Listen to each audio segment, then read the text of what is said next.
Welcome to the show tonight, people. We got a guy named Matt from Texas, and he believes he saw 1,000-pound Sasquatch. So let's get into it.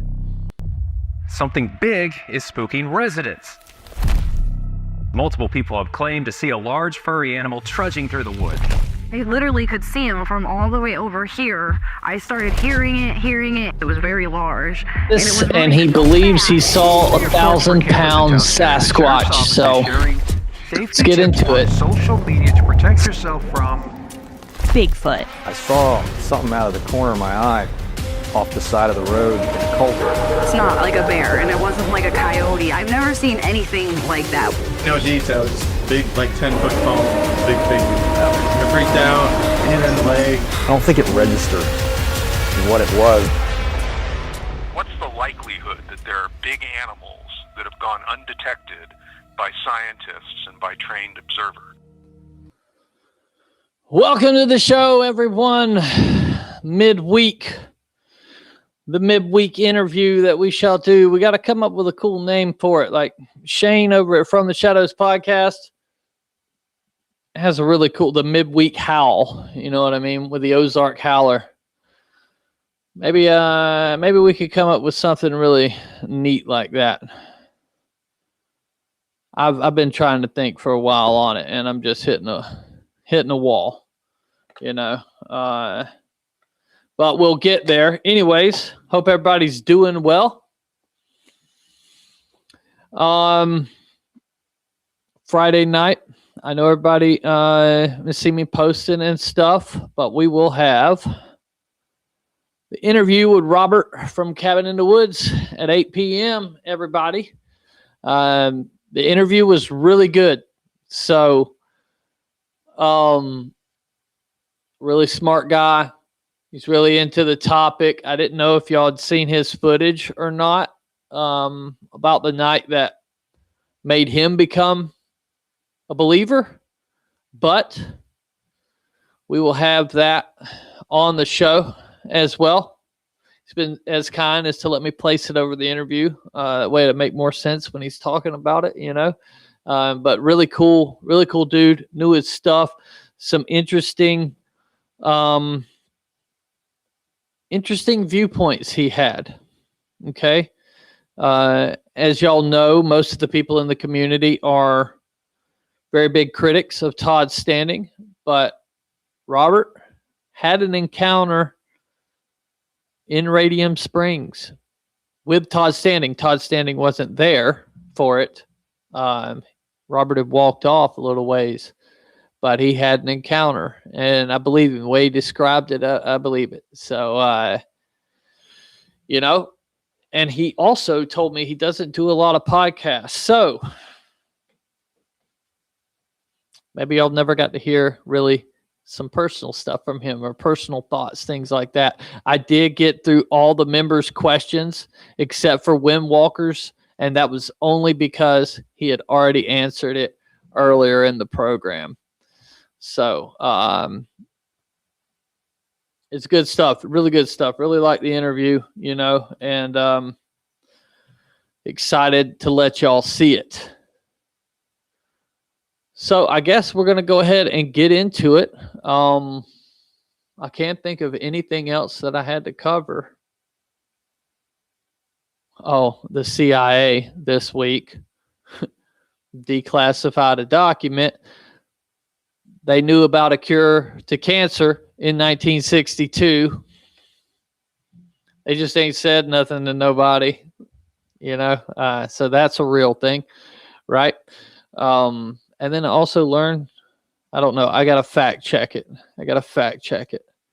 So we won't talk about that till I fact check it. How about that? I did have a conversation over the weekend with Cliff Barackman about some of my questions on the Patterson-Gimlin film's authenticity. And I guess he told me what the general thought process is on how the timeline took place, right? And I don't know. Yeah, it made sense in a way, but at the end of the day, you got to have faith in that. You're taking a bunch of people's word for it, right? So, but anyways, we got Matt backstage. Now, Matt in 2019 saw a Sasquatch in Central Texas while driving his fuel truck. And it changed his life. And we talked about that today, about how, you know, there's times he doesn't know how people can forget something like that. You know what I mean? And I guess he's becoming a researcher, to try to figure out more about what he saw. But hell with me talking about it. Let's go ahead and bring Matt on. How you doing, my brother? How you doing, buddy? I'm doing good, my friend. Yeah, man. So how's everything out in Texas? Man, we got a cold front that blew in today, dude. So I had to find a new place to do this thing. Oh, wow. How cold Yeah. are you talking? It's going to get down to 38 tonight, but we got winds like 25 miles an hour out there. So not doing it with the woods behind me, you know? Yeah. All right. No. No doubt. I know I read on the forecast that it's supposed to be 38 here Tuesday, I believe, you know, which is kind of crazy because it was like 86, 87 today. Rather hot. Yeah, exactly. Exactly. You know? It's that time of year, my brother. Yeah, and all the pollen's falling, so everybody's getting sick, you know. And then why not a good old weather change to just kind of put everybody down for a few days, you know what I mean? Yeah, but we got it, man. We got it. Well, so buddy, you saw this thing in Texas 2019. I know you've told me about it, but I'm excited to let everybody listen to it. So let's go ahead and get into it, man. Tell us what you were doing, you know, a little bit about yourself, and get into the story. All right, my friend. Yeah, no, in 2019, I was hauling fuel, 18-wheeler. And on Saturday, May the 18th, we had tornadoes warnings all over down here. It was just, you know, it was a bad wake up call that morning. And so, you know, watching the TV, I followed it. You know, all the tornado warnings going off. It hit here in San Angelo in the Bradford school district area, tore up a lot of homes. And then it moved on. It hit Ballinger, Texas. A couple of different tornadoes hit there. And then it just kept moving on to the northeast and heading toward the Coleman area.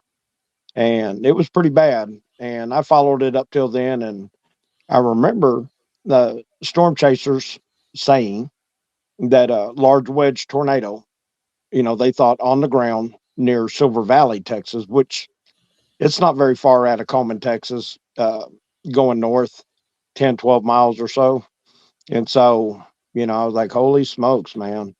Anyway, so after it moved on and kept going on toward Brownwood, Texas, in that area, it was a mean storm, brother. I quit following it at that point. Well, that was on Saturday morning. On Sunday evening, because I was off on the weekends, on Sunday evening, I called my dispatch and asked them, you know, what's my first load for Monday? I did it every week, just find out how I'm going to get started. And they told me that I was going to drive to Abilene and load some fuel and take it down to Coleman, Texas. And I said, okay, you know, no big deal. And then it hit me. I thought, oh, crap, that tornado was right outside of Coleman. I'm going to look for tornado damage in the trees and shit. Oh, no. Yeah, that's what I was going to look for. You know, this was 2 days after the fact. And so I did. Monday morning, I got up, I headed to Abilene, and then got my fuel, sweating like a dog, you know, 8 o'clock, 8:30 in the morning. It was just one of them hot, muggy, sweaty days, just no wind. Tornado came through 2 days earlier. It was just, you know, it's May 20th. That's a Monday morning. And so anyway, I got my fuel loaded. I left Abilene and I headed for Coleman. And I'm on my way to Coleman, brother. And I'm about 2/3 of the way there. And I'm not quite to Silver Valley yet.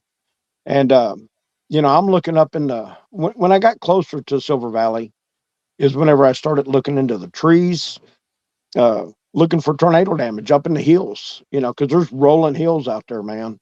And I'm looking up in the hills and stuff, and I'm checking my lane so I don't run off the road. But I'm really amped up. I really want to see some tore up shit, right? Just not anybody's homes, but just tornado damage. I mean, Yeah, yeah. yeah. Anyway, and so as I'm getting closer to Silver Valley, I'm going down Highway 84. I'm running, dude, and I come over this rise on the highway, and it kind of drops on down toward a creek area. And I've been back there. I've been back there numerous times, my friend. Just checking my timeline, my distance, what I saw. When you see something like this, dude, you do everything you can to rationalize it, right? Mm-hmm. And get your facts straight. And as it turns out, I was 0.6 of a mile from this. And when I came over the rise on the highway and started kind of down, and it wasn't a hard grade, but it was kind of going down. I thought I saw a black bull just off the highway. I mean, just a few feet off the highway. It looked like a black bull. And being a truck driver, you see that kind of stuff all the time up and down the highways. I don't care where you're going, north, south, east, or west. It's just, and so I see this black bull, and beyond this, where this black bull was, there's this creek that the highway just runs over, right? It just goes over it. And on the other side of this creek, there was like a work crew, and they had the sawhorse with the flashing lights and all that going. So you could see all of that as I came over this rise. And where that black bull was, he was on my side of this jungle. When you get down in closer to that area, it starts getting really thick. And it's like that all the way to the coast. It's like that all the way to where you're at, my brother. It's just, Yeah. it's just green. It's thick. And you know what it's like, man. Dark woods when you get down in them. But I didn't think anything of it. And so seeing this black bull and letting you know what's on the other side of this creek, through on the other side of this jungle, this bull, when I look back, it moved. It moved from left to right about 6 or 8 feet, you know. Mm-hmm. But when it did it in a really weird way, my friend. It was kind of a undulation, okay? And it stopped. It only went 6 or 8 feet. And What do you mean by undulation? it had a kind of it wasn't just a straight walk across. It was just kind of a move. Oh, I About got you. Okay. Yeah, about 6 or 8 feet. Yeah. And it stopped. And I thought, no, it's a hog. And I thought, okay, the storms came through, somebody's pen went down, somebody's prized hog got out, because it was a big hog, right? Mm-hmm. Even at that distance. And mind you, this timeline is happening really quickly. I'm driving, I'm checking the highway, I'm looking for tornado damage. Thought I saw a black bull. Then I thought, oh, it's a black hog, and it stopped. And then I look up in the trees again. And anyway, and I look back, and this thing is now walking. And I was like, and I'm probably at that point, if my calculations were right, I was about 0.3 of a mile. Okay. And I thought, oh, it's a dude. It's a big guy, but it's a dude. Mm-hmm. And I looked back in the trees in the highway again, looked back at him real quick. And I thought the way he was shaped, and he was big, and I could tell that, but the way it was shaped, dude, it looked like it was wearing an Arctic suit. And I was looking at the right profile of this thing, the right hand side of this thing. And I thought, what is that guy doing wearing an Arctic suit? Like what they wear in the North Pole or the South Pole. Yeah. And mind you, when I loaded fuel, 45 minutes earlier and left, it was hotter than crap. And so that befuddled me. So I checked my lane again, and I looked back, and I'm getting closer now. And I'm just literally less than 200 yards. literally moving down the highway. And I'm looking at it, dude. And I was, uh, I was, I was, I was perplexed. What the hell is this? And I'm getting closer, mind you, as I'm thinking this, and I'm looking at him, and I'm checking the highway, and I'm looking at him, and I'm checking the highway, and I'm looking at him, and I'm like, hope, and it hit me. It hit me, brother, how big this thing was.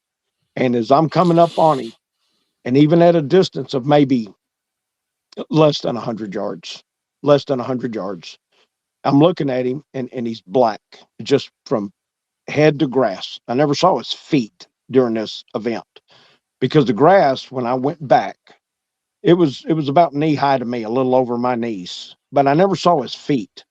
But he was just jet black and thick. I mean, he was massive.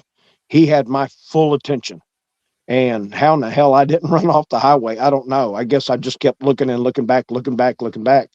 And his back to his chest, Stacy, he was every bit of 2.5 feet thick from his Right. back to the front of his chest. This dude was thick, and arms just in proportion to us and our back to chest, they matched. So he had arms as big as my torso, damn near, you know. And Right. and I'm looking at him, and I could see the right side of his face just a little bit, and it looked like he had a small face, but all of his face was mostly covered up in hair, and his skin was kind of a light gray, and uh, you could see that even at 50 yards. And mind you, I'm moving in motion, and he's walking. He never Mhm. ran. When he got up and he walked with a purpose. And I mean, he was kind of pissed off. You could just tell his attitude. And I haven't told but just maybe half a dozen people this, but and I'm going to say it now, and I brought it up in several podcasts posing this question. Uh, and everybody's kind of raised an eyebrow, like, well, well, maybe. If you're in a big grocery store, say Walmart, or you're out at a park, and there's a say a teenager or a young adult that has severe autism or mental retardation. Okay, Mhm. we know that even at that distance across the store or halfway across the park, by the way they are carrying themselves, we feel that aura. Am I correct? Yeah. We Yeah. feel it. We know, okay, there's something wrong with this person, and God bless them. But this thing, when it was walking, it had an attitude, and it had that aura about it, uh, like it didn't get its way. And it got caught out in the open, is what happened, Stacy. When I came over this rise, when I came over this rise and I could see the work lights, there were 3 or 4 workers, say for the state or whoever they were for. And after I went by this thing, they had a wood chipper on a trailer behind the truck. And they were just cleaning up, I guess, some of the storm debris that obviously got on the highway and was pushed off to the side, whatever. They were cleaning up wood debris. And I think this thing, it couldn't see through the trees on the other side of the jungle, but it could hear them. And it was squatted down, and I think he heard my tractor trailer come over that rise, and he was caught. And he moved to the right, stayed down low. And after all the research and stuff that I've done, because I've done it, buddy, he did a spider crawl. I know that's exactly what he did. He tried to stay low in the grass and move away from the road, hoping I wouldn't see it. And he knew So that the grass just wasn't high enough. so And he I knew think you that were there. he heard me coming. He heard me Right. coming Right. behind him. And then he just got up and he was like, crap. And he was pissed. He had an aura about him. And maybe just in the body motion of him, that is how it strikes me, is that he had some kind of it, like I said. And anyway, he never ran, and he glided, and people have talked about it, and I've listened to that very, very hard. he didn't bounce up and down like a human when he walks. He didn't, his head didn't bob or nothing. He just kind of just moved on, dude. And he covered 75 yards. Think about this. He covered 75 yards walking out of there with an attitude in about less than 25 seconds. And I've timed it. I've been back. I've timed it. I've been back. I've timed it. I've written it down. He covered 75 yards in probably 20 seconds, just as smooth as you can imagine. But getting back to this thing, and I know people want to know, he was thick and his head was pretty large. I thought if you can imagine the hood on an Arctic suit, how big it makes a human's upper body look. As I'm coming by him, I'm getting this halfway around 360 look at him as he's heading for the woods, right? And I got a good look at his back. And brother, when I say 4 feet, that's what I mean. I hear a lot of people say 4 feet. It's a common number. And it was ridiculous, Stacy. The muscles, you could see the spine and you could see his butt. You couldn't help but miss his butt. You could see it all, his thighs, everything. And when there was one particular step that he made where his right leg had a little quiver to it, kind of like that motion when a horse will just kind of quiver. Yeah. With the muscles, kind of like that as he stepped. But his back, brother, this thing was cartoonish. And I was in shock and awe, and I know a lot of people are like, how could you not get on the brakes and pull out your cell phone and, video this thing? Your mind isn't there. That is not where your mind is at. Your mind is actually trying to compute what you're looking at. And he's walking and his muscles are moving. And I described him in my interview that I've already done with Kentucky Bigfoot, that he looked like Arnold Schwarzenegger times 3. I couldn't see the detailed muscles, the little trickle muscles, or none of that. He was far enough away, but I could see the same as us. We got muscles that run off of our traps down our back, and they're not very big, but you look at them and you can see them. And this thing was so big. You got to imagine a human torso being stretched out 4 feet wide with just pure muscle.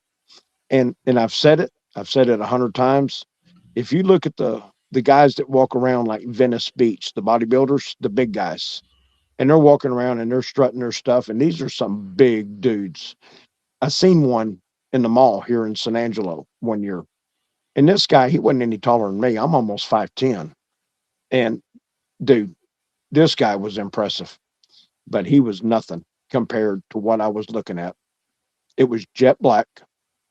His hair was the hair on this. I'm trying to say is probably about an inch and a half long, not real long. Now it was kind of longer than that around the head and off the arms, off the forearms. And in my interview, I talked about his forearms looked kind of weird, and I think that was just all the muscle with the hair just hanging off the forearms.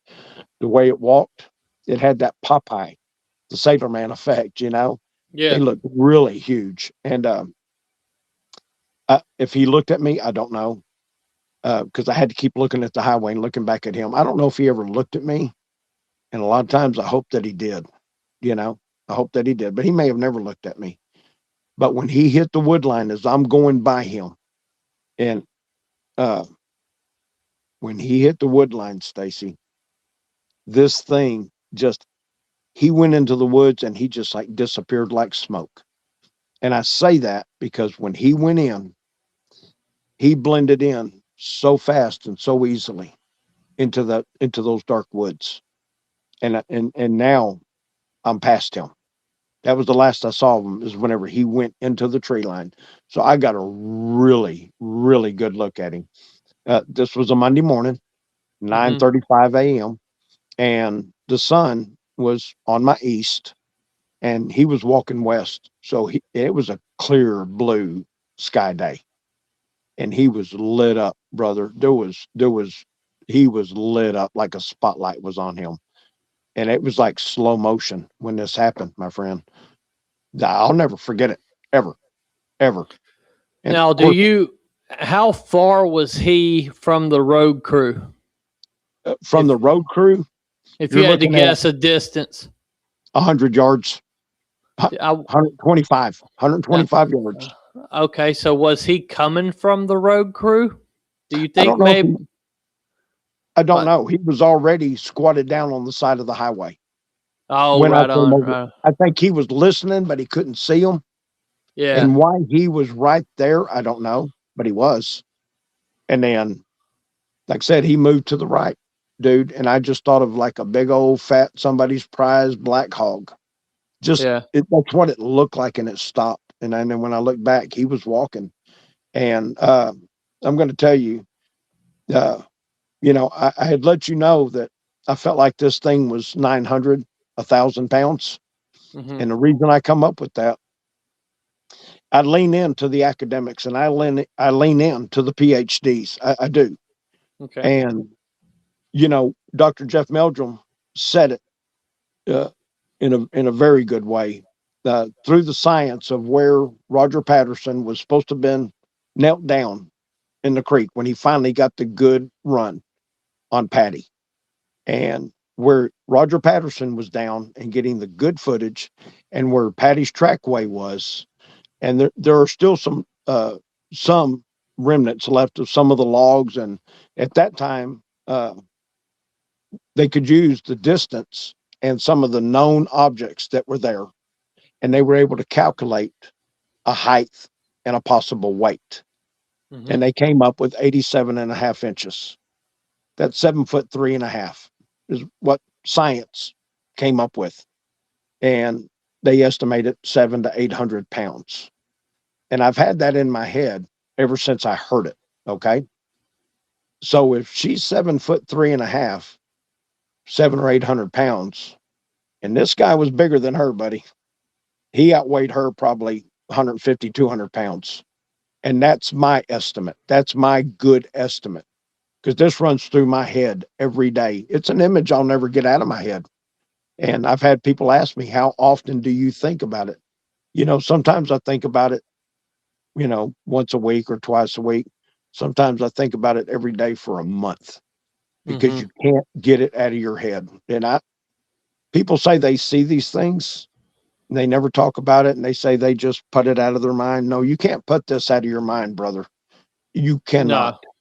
No. No, You they can cannot. say that. They can say that all they want, but it's like I was telling you today. I love to talk to those people that have never came forward before, because it's like, how do you go to not looking into the subject? Exactly. You know what I mean? It's such an odd thing to see, first of all, and then Yeah. I understand maybe it's scary or something like that, but don't you want to learn more about what you just experienced? Yes, sir. You How know, can you not? so Yeah. How can you exactly. not? It makes me a little leery of those people. It's like, because I've never been able to put it out of my mind. No, sir. No, sir. You can't. How can you? Yeah, You I mean, know? look at where my life's went since then, right? Like, I can't get it out of my head. I think about it every single day, and Yep. how do people go? Of course, I'll forget it, but as I'm doing stuff, but Yeah. it creeps back in there. Yeah. You know. All the time. All the time. Now, Yeah. you say you just got the feeling that it was mad that you saw it. I did. It had an attitude. It did. Right. Now I'm gonna ask you a curveball question, and I'm just asking this because it's a side of the subject too. Okay. Do you think maybe that could have been, because I interviewed another guy who, when it looked at him, and this was in South Georgia, he said he just felt like it was disgusted that Okay. he saw it. Okay. And he almost felt like it had projected that thought onto him. Do you think there's possibly maybe it had it was so angry, maybe you picked up on that? I think what I picked up on was that it was pissed that it got caught. Yeah. that it put itself in a position, because I mean this Monday morning at 9:35 a.m. Very, very little traffic, Hmm. very little traffic. And so I think he was taking the opportunity to try to check them out, and he screwed up. I caught Right. him in the open. I saw him by accident, and he knew it. He was pissed. He had an attitude. I don't think he projected it at me. I Right. could just feel that aura. And whenever I talk about, uh, the extreme autism, or mental retardation, because when they don't get their way or something's not right, they carry a certain aura about them. Like People, body language. it's a body language, and this thing had that. That's exactly what it reminded me of. Right. And like I said, I've only talked about this with about 6 people, and trying to explain to them, I want everybody to know, And I've heard a lot of people say in almost 7 years, May 20th is going to be 7 years when my life changed in a microsecond, dude. And I promise you, and I've got people that can tell you, I do this every day to some Yeah. degree. And I'm an idiot when I go in the woods looking for them and looking for evidence and discoveries.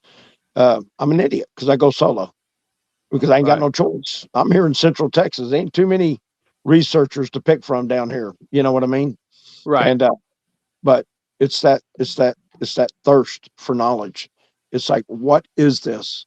And don't get me wrong, I don't ever want to be in a position where I feel threatened by them. And I could, these things have been known to bluff charge people and whatnot. So when I go, after what I saw, I carry my 12 gauge pump shotgun, and I carry a 44 Magnum with slugs. Okay. I carry it for protection in case things go wrong. May not do me a damn bit of good. And these things can be on you so damn fast you can't even react. I don't know. But I go, and you know, I get family and friends that chew on me. I'm like, dude, what are you doing going in the woods by yourself? And I'm like, I need to know. When Yeah. people say they put it out of their mind and it's gone, I can't understand that. And maybe some people can. I'm not trying to judge anybody. I just know how it affected me. Right. And I've been going at this every day, and it's kind of like, I pick up on that. I pick up on that as I make friends around the country now. Mike Aguilar, he was on your show last Friday Yep. Yep. before. Great dude, awesome dude, and he is a boots on the ground, get after it as often as he can. And Christina Lawhorn, his girlfriend, she's amazing. She's awesome. Funny story. Funny story about Mike. So I was one of the first Bigfoot people he called to come check out what he found, right? Yes, sir. And I had this brand new Jeep Compass that I just got, right? It's like SUV. And I went down, hung out with Mike all day. He walked the shit out of us. And then as I'm leaving, he hands me some Bigfoot evidence, right? It's some doo-doo in a bag, bro. And so I'm being a nice guy, and I take it and I put it in the back of my SUV. My car smelled like shit for a week, brother. I can understand that from Mike Aguilar. That guy, he's amazing, isn't he? What a guy. Yeah. What a guy. Every time I see him, I just want to hand him like the receipts for the air fresheners and the shit that I bought to get that smell out of the truck. Yep. It's funny that you're even talking about that, because Charlie Raymond with Kentucky Bigfoot, he's a great dude. And he talked about that on that he was given some suspected poop, and he stuck it in his freezer, and he said his ice cream started tasting like shit. Literally, he had to throw it away, man. So yeah. And I get it, man. I get it. Stacy, these things, brother, when I saw it, man, I was in my tractor trailer and trying to guess the height of it. When you're sitting in a tractor trailer, an 18-wheeler, your line of sight is at about the 9-foot level. Okay. Yeah. You're at about the 9-foot level. And so looking at this thing, just trying to figure, in my interview, I said he was, at least 7 foot, maybe bigger, and probably was. And I wished I would have said 8 foot. I do. In hindsight, I was really nervous when I did that interview, buddy. And I forgot a lot of things. But yeah, this thing, I would be willing to bet 8 foot looking back on it, because Patty was 7 foot 3.5 inches. That's Right. big. And John Green did the grayscale, and I've showed this grayscale to quite a few of my friends, where they had a known subject, and I can't remember the gentleman's name, back in 1967, just a few days after the event happened, where Roger Patterson and Bob Gimlin filmed us. And on the grayscale, this man was of known height of around 6 foot, and they could overlay and put her next to him. And I get the 700 or 800 pounds when you see that grayscale. Uh, I believe in science. I believe in the academics and the PhDs. I do. Uh, when you dive into this rabbit hole like I did, I didn't go looking for Bigfoot. I just came across each other, Right. and uh, it changes your life. I could not imagine coming across one in the woods, and I've had them around me. Here in San Angelo, where I live, I do a lot of research in this area. There's a lot of documented sightings in and around this area where I live, and I just got through the Sunday before, doing a video with a witness and his testimony, uh, of one that he saw in Arizona. Okay, 49 years ago, in 1976, and he remembers his just like I remember mine, just like you remember yours. And anybody that's ever actually laid eyes on one of these things, it ain't something you can put out of your mind. And if you can, you've got to be on the genius level. I don't know how you can do it, but he was within inches of it, Stacy.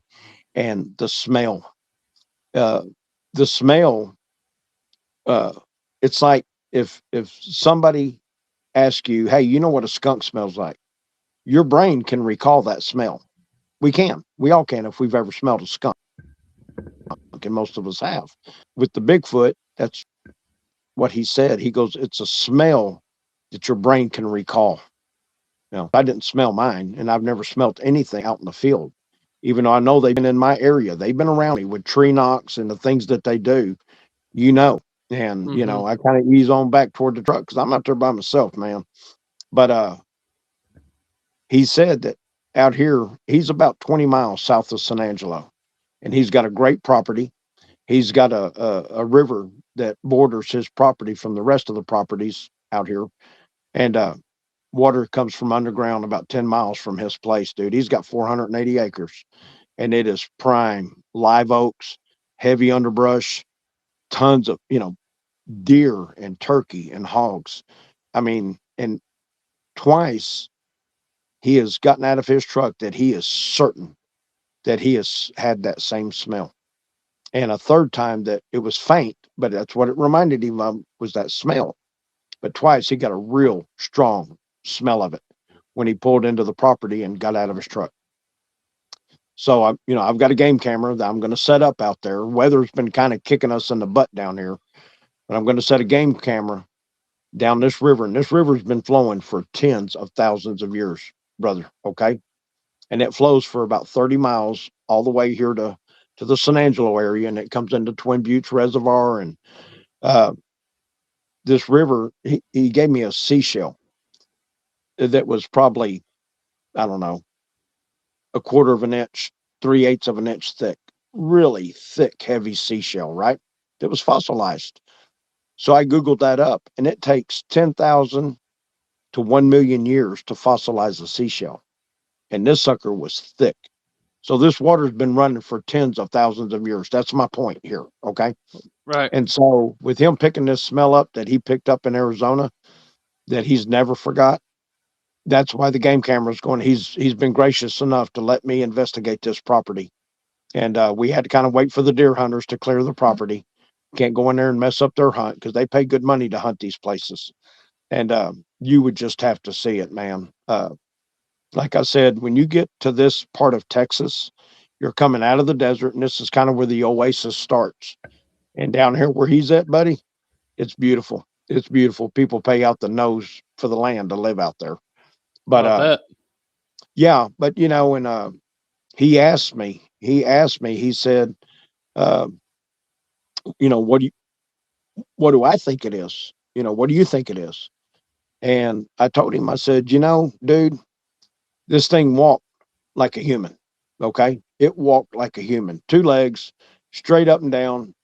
It was walking. There ain't, but it was monstrous. And I can't help it. My mind goes, getting the profile in the back of it. It reminded me of a gorilla. Okay. It did. And a lot of people, a lot of good friends, you know, they call him a people. Okay.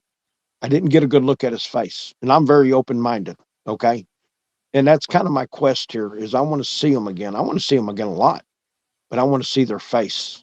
I want to see what everybody's talking about, that human look on what I saw. And Let me ask you a question. Okay. So, okay, you have the encounter, right? Yep. Walk me through the next week. Like, what are your thoughts? Have you told anybody? You know, like surely you talked to your wife or somebody about it. You know, how did all that go? Yeah, and at the time, because you know I'm not married, but at the time, my girlfriend, I wasn't even going to tell her. I wasn't going to tell anybody because you know I was in shock and awe. But who's going to believe in this cartoonish animal? I mean, I wasn't going to tell anybody. But how can you not? And it was like later that day when I got done with work. And mind you, I'm a nervous wreck. I was a nervous wreck, dude, for about 6 months. But I came home and I told her. And she wasn't a believer, but she believed that I believed. Okay. And then I started slowly telling family and that, like you said, within this week, I was telling people close to me, and you would get the eye rolls a little bit, you know, from some of your friends and whatever. But I just needed them to know. I needed planet Earth to know. It's like, in doing the research, you find out that literally tens of thousands of people have seen these things, and probably 1% have ever reported seeing them. Because there's people that are in positions that some of them will give their reports, but they won't give their name. They won't give their job title, you know, because of they don't want to lose their jobs. And we get that. People believed that I believed, but dude, we're here in Central Texas. Okay. And when I saw that, I thought, if I saw this between Abilene, Texas and Coleman, Texas, mind you, closer to Coleman. I always say Abilene because Abilene's like 125, 30,000 people. A lot of people know Abilene, Texas. It's on the interstate. It's a big town. And Coleman is from Abilene. It's about 50 miles from there, south. But if I saw it there, dude, these things are everywhere. These things have got to be everywhere. I mean, they got to be everywhere. And then the reports out of South Texas, the hill country. And Stacy, if you've never been to the hill country in Texas, buddy, you're in for a treat, man. I snuck across the border one time. So I've been to Texas, and like what I didn't realize is it gets so fucking cold at night. But Dude. I was doing some journalist piece with this company I was working for. And it was right when Trump started to run the first time. So you're talking like maybe 2014, 2015, right? A while back, yeah. Yeah, and so we went over into Juarez, and then I snuck across the border. Oh, Lord. To see if it was possible. And so like I had this backpack with like it had a mock nuclear device, and it was like a bucket, how big a suitcase nuke would be, right?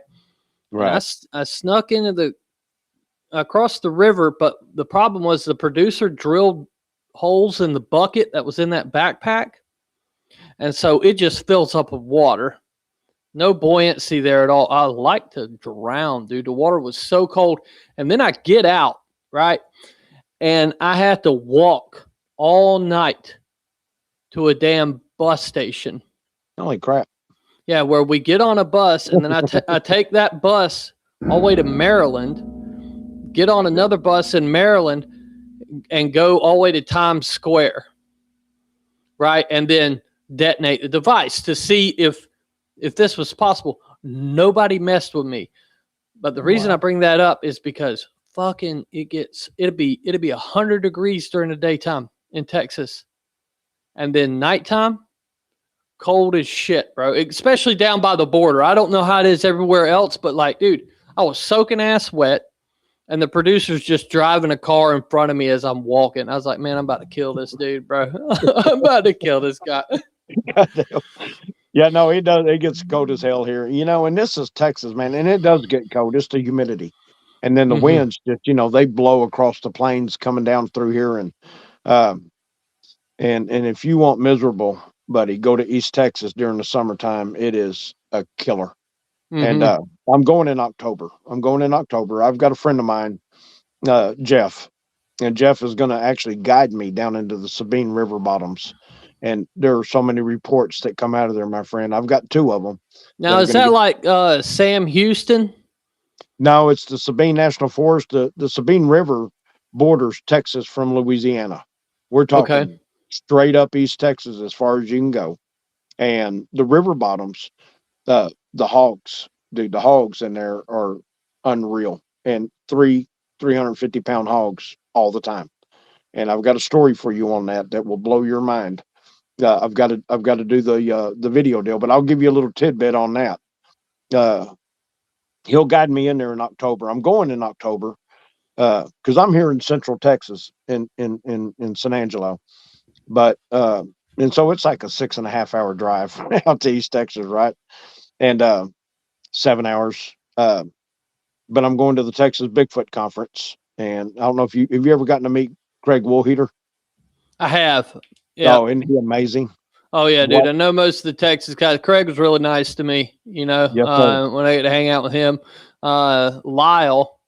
Yep. He's always been cool with me, like, because we're both musicians, both been in rock bands. Absolutely. Right? But my wife can't stand him, all because we were at dinner one time, and like I was sitting there, and then my wife was beside me, and Lyle just comes up and starts sitting down. Then like my wife's like, "What?" And so she gets up, and he's like, "I can't believe he did that." Blah, blah, blah, blah. And I thought it was so damn funny. Like I thought it was funny. He didn't mean that. I think he meant for her to scoot down, but there was like no room. I don't know. He wasn't being a dick about it. He's not a dick, but that's funny. No, he's cool. He's cool. Yeah, that's my Lyle story, right? So anytime he gets brought up, my wife would be like, "Ugh." I got to meet him in 2021 at the Bigfoot conference here in Texas, out there at Jefferson. And Lyle, he's a good dude. And then, but I got to meet Charlie Raymond and Lindsay Raymond there with Kentucky Bigfoot. That's when I met them, and it was just real brief. You know, everybody was when you're between speakers, and you know this, you know, everybody just crowds the tables, and everybody wants just 10 seconds of their time, right? You know how it is. And I didn't want to overstep my boundaries and push my way in. So I did get to meet Lindsay and Charlie briefly. And Lindsay even said, you know, well, maybe Charlie, I want to do a video interview of you, because I was trying to tell her what happened to me just a year and a half earlier, right? And I'm still new at it, and I'm doing my research, and I'm looking into everything. And I was like, okay, you know, it never did happen. But I was able to work my way over to Dr. Jeff Meldrum. And brother, what a blessing. You know, I got to hang with him 3 times that day, my friend. And man, he's all in. He was all in, dude. All in. And you couldn't have asked for a better academic than Dr. Jeff Meldrum. I showed him some pictures. I went back to this location like an idiot a month after I saw it. Okay. I saw it on May 20th. In 2019, I went back on June the 19th, you know, a month later, because I wanted to try to get video of this. I just had people, I needed people to see what hell I was talking about. And I went down through there and, like, and where the highway is, and you go down toward the creek, and you're going to hit a fence line, right? On both sides. You're going to hit fence lines, private property, and you don't cross them. Not here in Texas, buddy. They'll shoot you, and then they'll talk about it later. You don't get into somebody's private property. But I got down to the fence line, and being down at the fence line on both sides of the creek and on both sides of the highway, and when you're standing on the highway, it's about 40 foot down there to that creek bottom. So it's pretty good height. And but when I was down there at the fence line, uh, uh, I was out of sight of traffic. If these things wanted me, they could have got me just like that, and nobody would have knew. But when I was down there, and I said it in my interview, it sounded like I kept hearing this knocking sound off in the distance. Okay, and there's no homes in this area where I saw it. Not for a mile and a half or two, quite a ways out between any homes. And this sounded like a piece of wood hitting an old windmill blade. The big windmills that had like the 5-foot windmill blades. Each blade was like 5 foot long. That's what it reminded me of. And it wasn't any kind of rhythm to it. It would just hit. And then, a few minutes later, because I was down there for a little while that morning, and every, few minutes, 5 minutes, 8 minutes, whatever, you can hear these in my video. Okay. You can hear them. And then you can hear some definite tree knocks in one direction. You can hear this other sound. So I know they were communicating. I didn't know it at the time because this was a month after I saw it. So Right. I didn't even realize how close they were to me and that they could be that close to me. But walking quietly and slowly and down to the fence line and as far as I could and looking as deep into the woods as I could for anything. And my little 380 handgun, that was for me, dude. Oh yeah. That was for me. I was just, if they'd have come at me, that was it. I was done. And I hate being all over the place.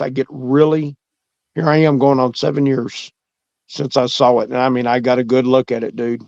And Well, let me ask you, I got some photos here you sent. Oh, good. I'm glad you got them. So, what is this here? Is this the location? That is exactly the location right there, my friend. Okay. So where I'm standing, okay, I am standing at the edge of the shoulder where the grass starts. And where you see that grass right there, this is a month after I went there, right? Right. That grass is over my knee. Okay. Okay. So, all right. So about a month afterwards, so the grass, it was already that high. Okay. It's like, that's as high as it gets, I guess, in life. So that grass is over my knee because I walked out into that, up to that. You can see a fence line just maybe 15 yards out in front of you. There's a fence line. Mm-hmm. So this Bigfoot, when it did the spider crawl, like I said, it was probably, I would say, it looked like maybe 6 feet off of the highway is what it looked like. He looked like he was right up on it, but he moved to the right 6 or 8 feet, and that's when I thought it was a black hog. And then I'm looking up in the hills, and then you can see all these trees in the background. This shit is thick, right? Yeah. And I'm looking for damn tornado damage. And then whenever I looked again, he was walking. And if you look to the left of the screen, you'll see the tallest live oak. That's the tallest live oak. It's closest to the camera, right? Mm-hmm. Okay. And then there's a clearing just on past that, but you can see another tree a little bit further back. When he left this road at some point, he went over that fence. I didn't see him do it because I'm looking for stupid tornado damage. He had to have stepped over that fence, and he made a beeline right between that tree on the left of the screen, and there's another tree just to the right of that, and there's a clearing, and you see it, right? Okay, so hold on. That road that we see there in the middle of the picture? Yep. Is that the road you were on? No, sir. No, I'm standing just off the highway right there. Okay. That's an old turnaround is what that is. And it's probably 8 or 10 feet wide, if that. It's just an old turnaround. It's inside of that fence line now.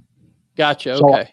I don't know what that was, but it's just, anyway, but he stayed to the left of that road, going right between them trees, right to the far trees, that tree line back there.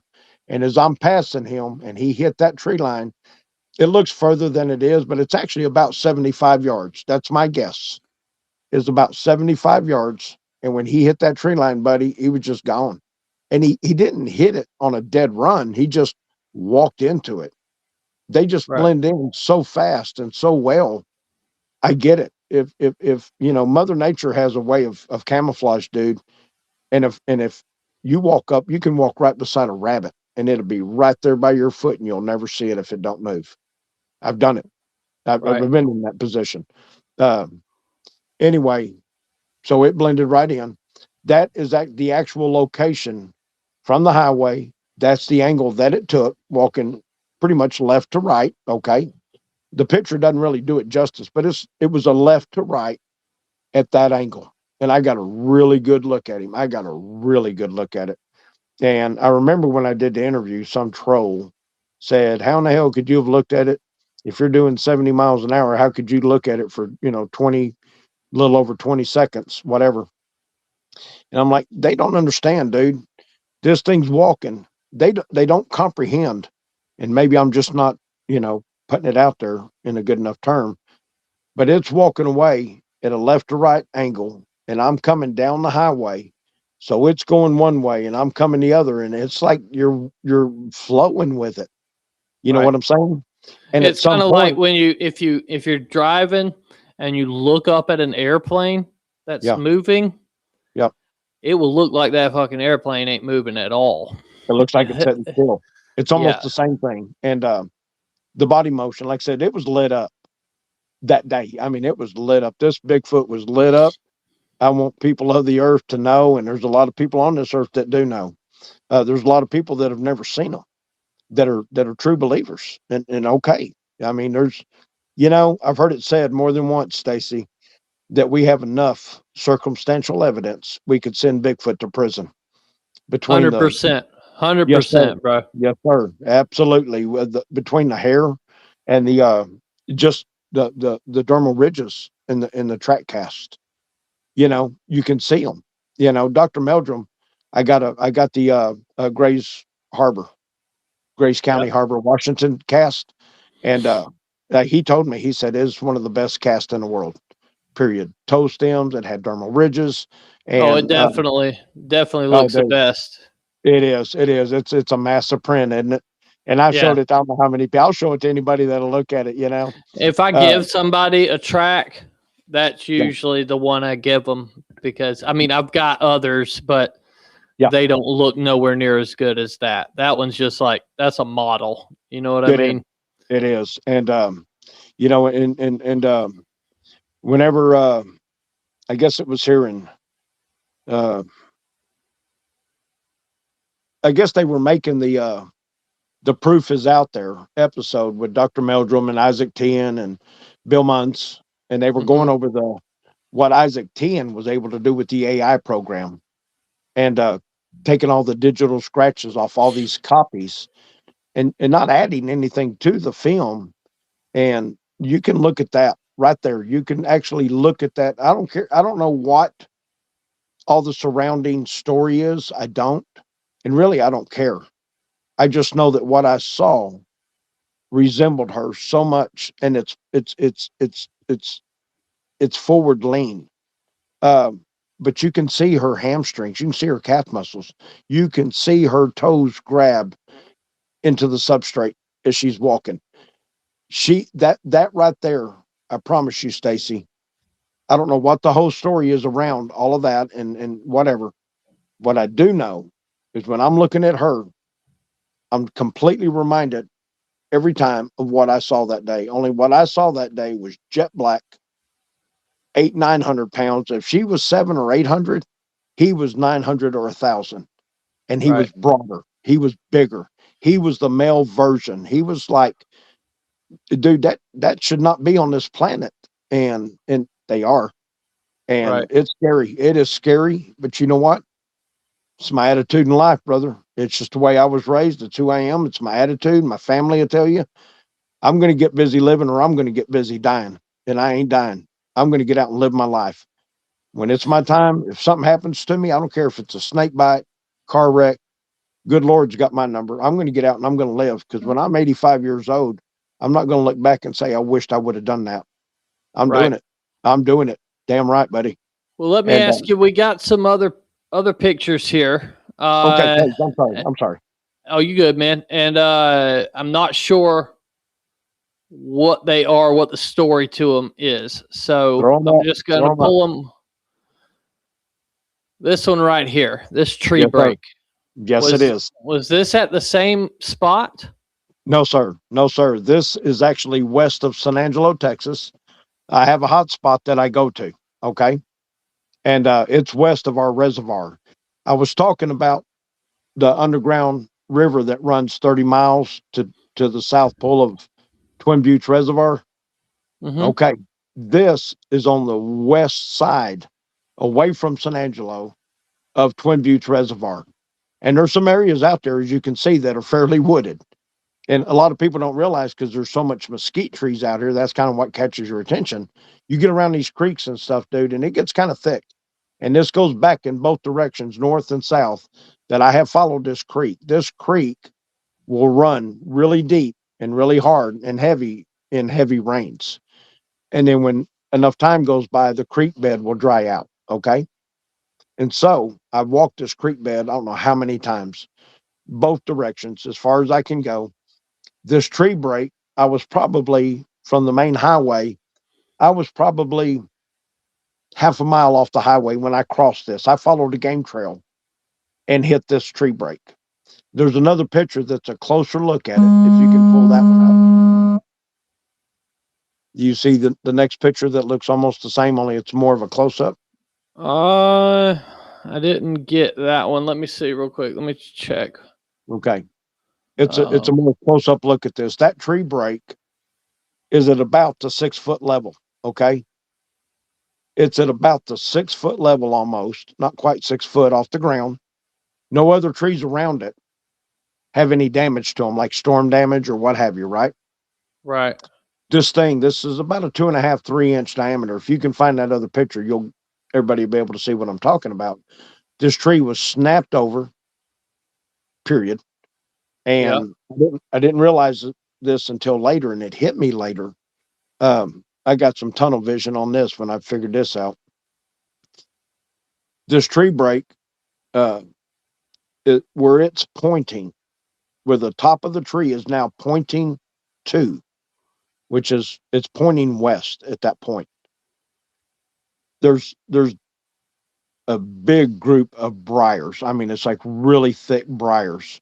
Well, them damn mesquite trees, I know they got briars all over them. They do have thorns. The briar bush is just loaded with these little curved thorns that are probably, I don't know, half an inch or so at the most, and they curve like a hook, right? Like a spider's fang. And they'll tear the shit out of you. They will. Yeah. I promise. When I was crossing that river, Yeah. I thought something had got me, bro. I was like, what in the hell is going on? And it was them damn mesquite bushes, bro. But it freaked me out because I thought a gator or something had me for a minute there. So hey, is this one? Is this the one you're talking about here? That's the one. So Okay. at the top of the picture, you can see the break. You can see the break at the top of the picture. That's about 2.5, 3 inch diameter tree. Okay. Mm-hmm. No other trees around it were damaged, but I did later find in this picture. I don't want you to go back because you can't zoom in. There's another tree that is broke off at the ground. Well, where in the hell is that tree? And it's broke off at about the 1 foot level from the ground. Where's that tree? Because it sure as hell wasn't laying in this area. Okay. But where this tree was broken off and pointing west, it pointed to this huge, long wall of briars that had to be, shit, I don't know, 15, 20 foot thick and probably 8, 9 foot high, just briars, dude. They Right. grow rampant. And but where this tip of this tree was pointing to, there was an opening, 2.5, 3 foot, not a perfect circle, but kind of an egg-shaped opening into the briars, like where like a game trail would go into them, right? Yeah. And I could see in there, and it went about 4 or 5 feet in and started making a right-hand turn. So I started going to the briars, looking at this hole in them, and and mind you, my hand's on my 44 at that point. It's on it. It ain't out of the holster. And I'm walking toward these briars, which were probably 30 yards away. I'm sorry, not 40, 30 yards away. When I got about halfway to the briars, something told me, just stop. Don't go any further. And then I heard, and very few people have heard this, and I meant to say this in my interview with Charlie. This sound that came out of there sounded like a fawn, okay, like a baby, like a Bambi. Yeah. The fawns make that little wah sound or whatever. Yep. Okay, that sound came out of this hole that curved around to the right back in there, and how far back it went, I don't know. But I heard it, and I heard it twice, and it wasn't real loud, but I heard it. But it sounded like somebody was making the sound, not like an actual fawn was making the sound. It's like somebody was trying to imitate it. And I felt like I was being baited in. Like, come on in here, check this out, right? That's what it felt like. It felt like I was being baited in. I stopped when I did, at least 15 yards, maybe a little further out. I stopped. And when I heard that, and I heard it a second time, I turned around, brother, and I worked my way back to my truck. I thought, no, no, no, I'm out here by myself. Nope, nope, nope. Yeah. Even with a 44. No. Oh, no. hey, when see, like, you seen it from a truck, right? But when I saw it, I remember thinking, we're in the damn ape enclosure. It's like you go to the zoo and then you get down in there with the gorillas. That was the feeling of being 10 yards from the damn thing, right? It's like, this thing's walking all around. I'm out of place. I don't need to be here. You know what I'm saying? Yeah. No. Okay, so hey, you sent some pictures of some tracks. Yes, I did. Is that the same place? Same area. Okay, so where the tree break is. Okay. Okay. Is this at a later date? No. Well, it is, but probably a month later. So Okay. I don't want to say a later date because I've been doing this going on 7 years. So probably a month later when I went back. Okay. So this track here. Okay. I'm going to try to blow it up if it will. Okay. It won't get no bigger. That's okay. But anyways, brother, this track, I know it's not terribly big. I don't know how big your foot is. That sole of that boot is 12 inches exactly. Okay. So you're looking at about 11-inch barefoot. Okay. That's a good one, man. Like, I wish you would have cast that. Son of a bitch. It's one of my biggest regrets. I promise you. Yeah. And where I was out west of Twin Buttes Reservoir, this is an area where you're not going to pull up in a boat and walk out in this crap barefooted and to go take a whiz. You know what I mean? No, sir. Not where this was.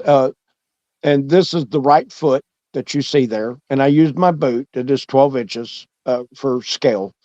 So the track is at about 11 foot. You can look at the breadth, the width of the complete track. Where if you look at a human track, of course, it's like a little skinny old hourglass, right? Whenever we step, it's a little puny print. This one has got the breadth to it.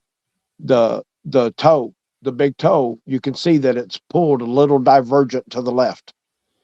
And then if you look at the other toes, the other four, it's almost like a little ball. And you remember what I was talking about in the Patterson Gimlin film, where you can actually watch her reach and grab? To me, that's like the toes went down. Mm-hmm. This is a track that I wish Cliff Barrickman could see. This is a track I wish Dr. Meldrum could look at. It's a photograph, but that track actually has water in it because it's right off of the lake. It's right off of the edge back there where people don't go. There's no roads back there where this was found. And there's another track that accompanies it. There's two sets of tracks here. But the left foot, that's the right foot, the left foot was actually in the water and about 4 feet back. Right. And had a hell of a good stride. And this, to me, of course, this is a juvenile. This is like maybe a teenager when you come to Bigfoot.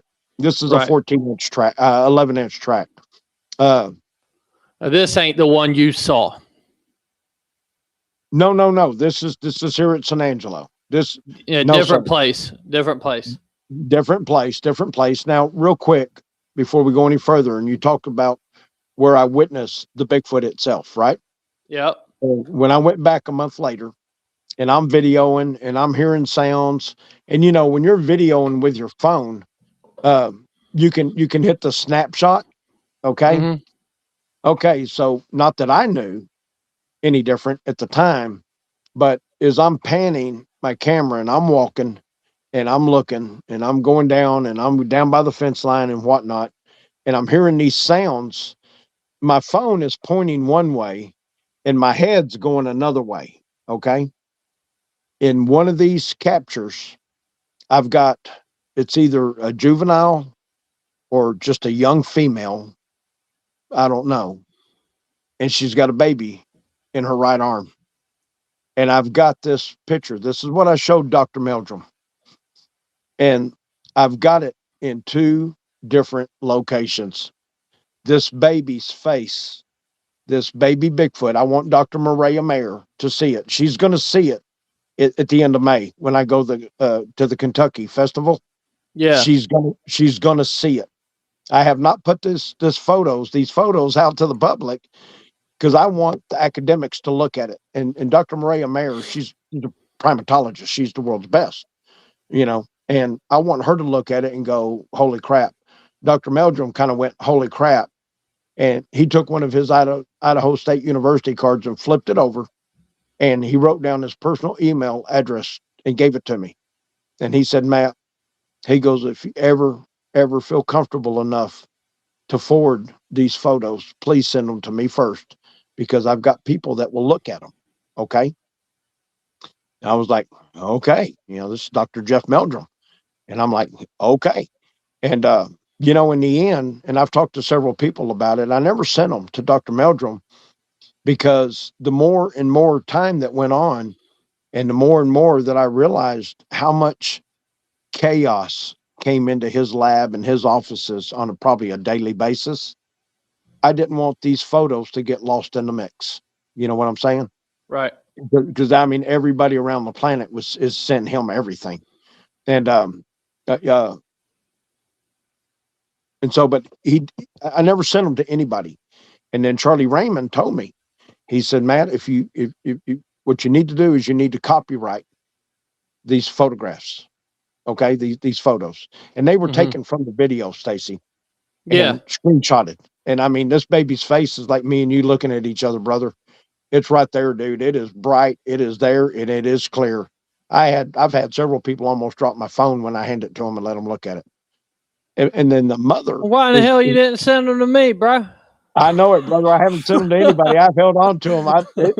And they're amazing. And I mean, you think about it, for Dr. Jeff Meldrum to flip a card over and give me his personal email address and say that to me.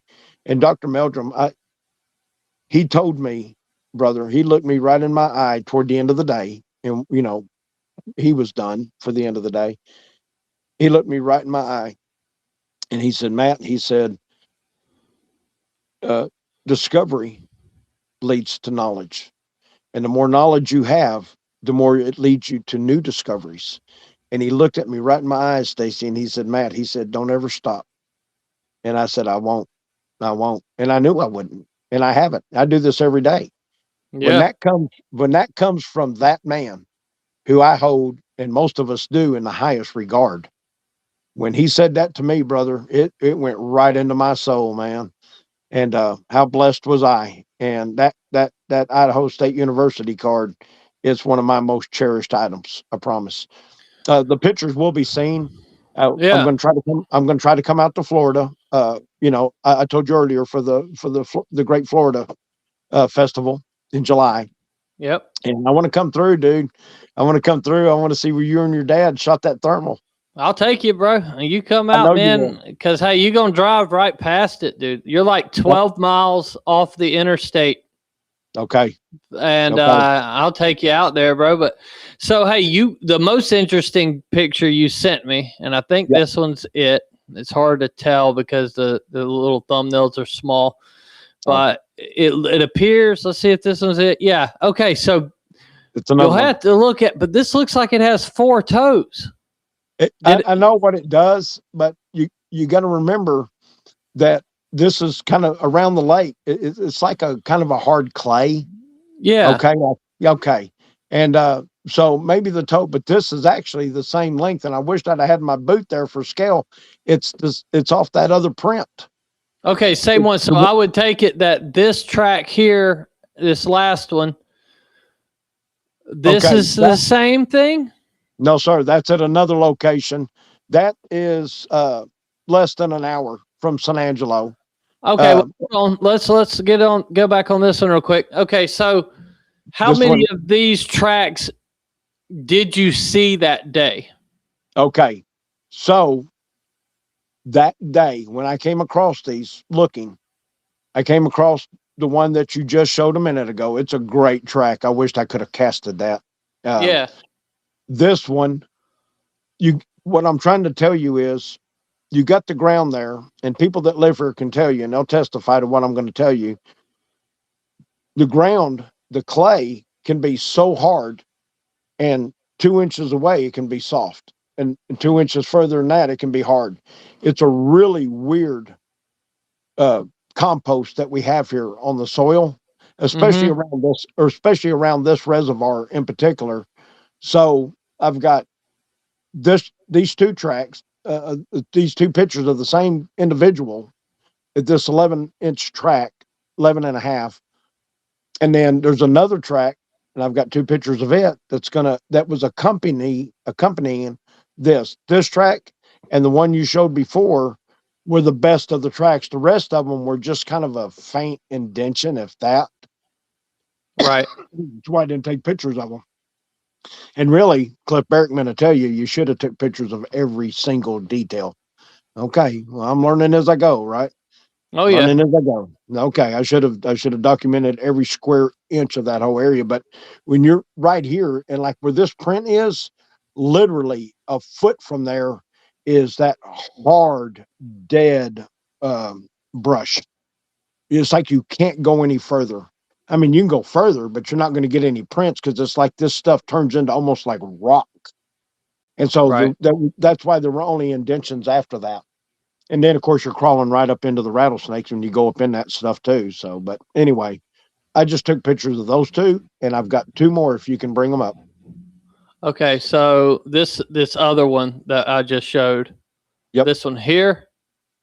Okay, that was at another location, and we'll talk about that in a minute. Okay, I don't have the other pictures. I can only load so many into the thing. Okay. So I'm sorry. Yeah. Nope. Okay, so the 11 and a half inch track using my boot for scale that we just showed. There was another individual that probably had about a 14-inch. It was about a 14-inch track, and I used my boot for scale on those. I'll get those to you. Okay, buddy? Right on. I hate that you weren't able to get them pulled up. Dang it. Because they're really impressive too, and you can see them, and they were good. Not as good as that first picture. That was the best of the best. They don't get any better than that, man. No, like that was good, bro. That was good. I'm going to kick myself in the ass the rest of my life, you know. And you want to know what I did? When I was done taking my little pictures and walking around that area, I went back and I smudged them all out, dude. Smudged them all. I didn't have my plaster Paris and my water and everything I carry in my backpack with me. I didn't have any of that. I didn't have anything with me. So I just mashed them all out, dude. I didn't want anybody else on the planet to find those tracks. That is a hot spot out there. And I haven't taken anybody out there. I'm hoping one day I will. What got you to go into that spot? There's as a crow flies, probably 1.5 miles or 2 miles from there is a documented case. here outside of San Angelo out there. Okay. So when you're leaving San Angelo and you're going west, you can go about almost 30 miles, and you're going to come to Sherwood, Texas, which is right before Merchant, Texas, literally 4 miles apart. Well, right there in that area is an underground aquifer that has been running for millennium, just like the one in Christoval, okay, that I was talking about earlier. This one's west. The other one is south that comes to Twin Buttes. The one west of us out there, it comes up from underground and it runs for 20 something miles to the other side of Twin Buttes Reservoir. Okay. Okay. Well, where Spring Creek, and that's what it's called, is Spring Creek, runs into Dove Creek, where these two converge. There was not an elderly couple, and this is a documented case. You can look it up. Is it like BFRO? Yes, sir. Okay. This is a documented case. I was able to look up several in this area. It amazed me how many sightings have. They're not a shitload like if you're in East Texas, but we do have a history of it here, and I get it. I get it now. Right. Being out in that crap, you know what I'm talking about, Stacy. When you get out there and you find this stuff, you're like, holy smokers, man. And anyway, so where Dove Creek and Spring Creek converge to go on into Twin Buttes Reservoir on the west side, okay? There was not an elderly couple, but an older couple that had been living there about 3 years. And the wife was in the house, and they lived right at the river there, and she was vacuuming, and something caught her eye out the window at the creek. She was in the house vacuuming, something outside by the creek caught her eye. She looked, she saw it, saw Bigfoot. She screamed for her husband. He came, he looked, and this thing moved on. Well, I don't know who the investigator was that went out there, but the husband took them to where this thing had walked under a tree limb. The husband had marked in his brain where this thing walked, and that tree limb was at the 9-foot level, and this thing walked barely under it. Wow. So that's a documented case. So that's why I conduct all my stuff out there. A lot of it all out in that region, because you got two different water sources that come from underground. We're talking pure water, brother. We're talking grab yourself a red Solo cup and go after it, right? Yeah. Beautiful water that feeds.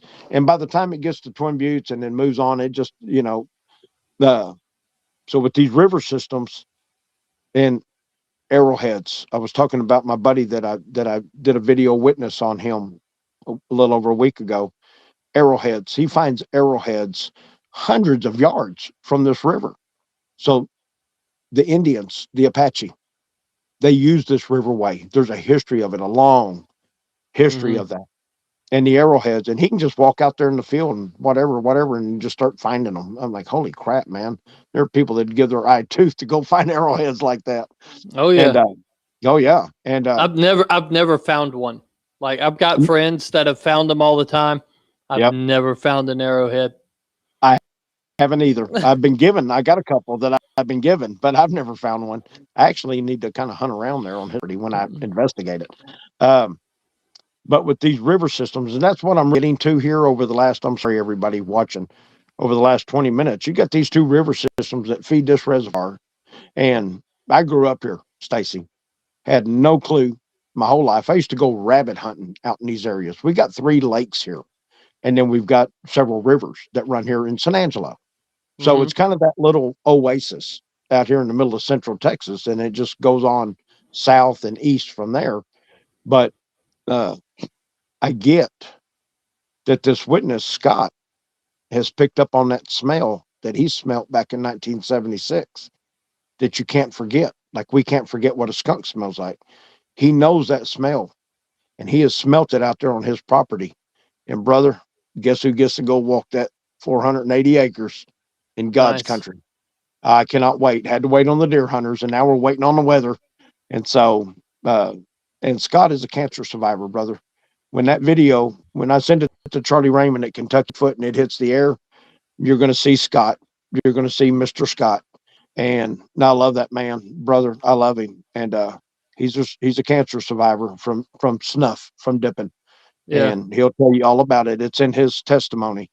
And I asked him. He normally wears a scarf, when he's out in public, Yeah. and and but I asked him whenever I got ready to video him. I said, Scott, are you sure that you don't want to wear your scarf? He said, no, Matt. He said, I want me to be a testimony to what this can do to you. And he says it in his video. He goes, this is what happened to me after 35 years of dipping snuff. And he said, and this is my going away present. He wants people to realize it'll get you, dude. Oh yeah. And it's an amazing, when that video hits, I'll promise you're going to know it. And I'll let you know. I'll let you know when Charlie's going to cut it, when it goes out. So you're anyway. now a member of the Kentucky Bigfoot Research Organization. Yes, sir. Yes, sir. An investigator. About 3 weeks ago, yeah, Charlie, he made me an investigator, and which is great. I love it. Charlie knows his business. He knows it well. And I listened to him. He talked to me about, 3 knocks. If you're going to knock trees to try to get a response, 3 knocks work best for him. Okay. To this day, Stacy, I've yet to tree knock because I'm out there by myself, brother. Yeah. I don't know what I'm going to call in. And, the one that I saw, it in your brain, you think about it. You got guys like me and you, I'm like almost 5'10". I'm right at 5'10". Okay. 190 pounds. Then you look at guys like Andre the Giant, Shaq O'Neal, how big these human beings are compared to us. And when we're standing next to them, we're like little peanuts. And the one that I saw, I don't know how many of them are the Andre the Giant size, but I don't know what's out here. I've never seen one out here west of San Angelo. I've just found the evidence. And I go to where the documented cases are, Stacy. That's my deal. That's my deal. Go to the area where people have actually witnessed them. Because if you're just going to go out there and walk the woods, you can walk the rest of your life and never find a track. Go to the areas that are documented, that they have actually been there. And that's why I'm finding success, that I have found. It's taken a while. It don't happen every time I go out. Most of the time I don't get nothing, but and I'm so wore out, because you're walking and you're looking for snakes out here, dude. And not only on the ground, the rattlesnakes, but they get in the trees, they get face high to you, man.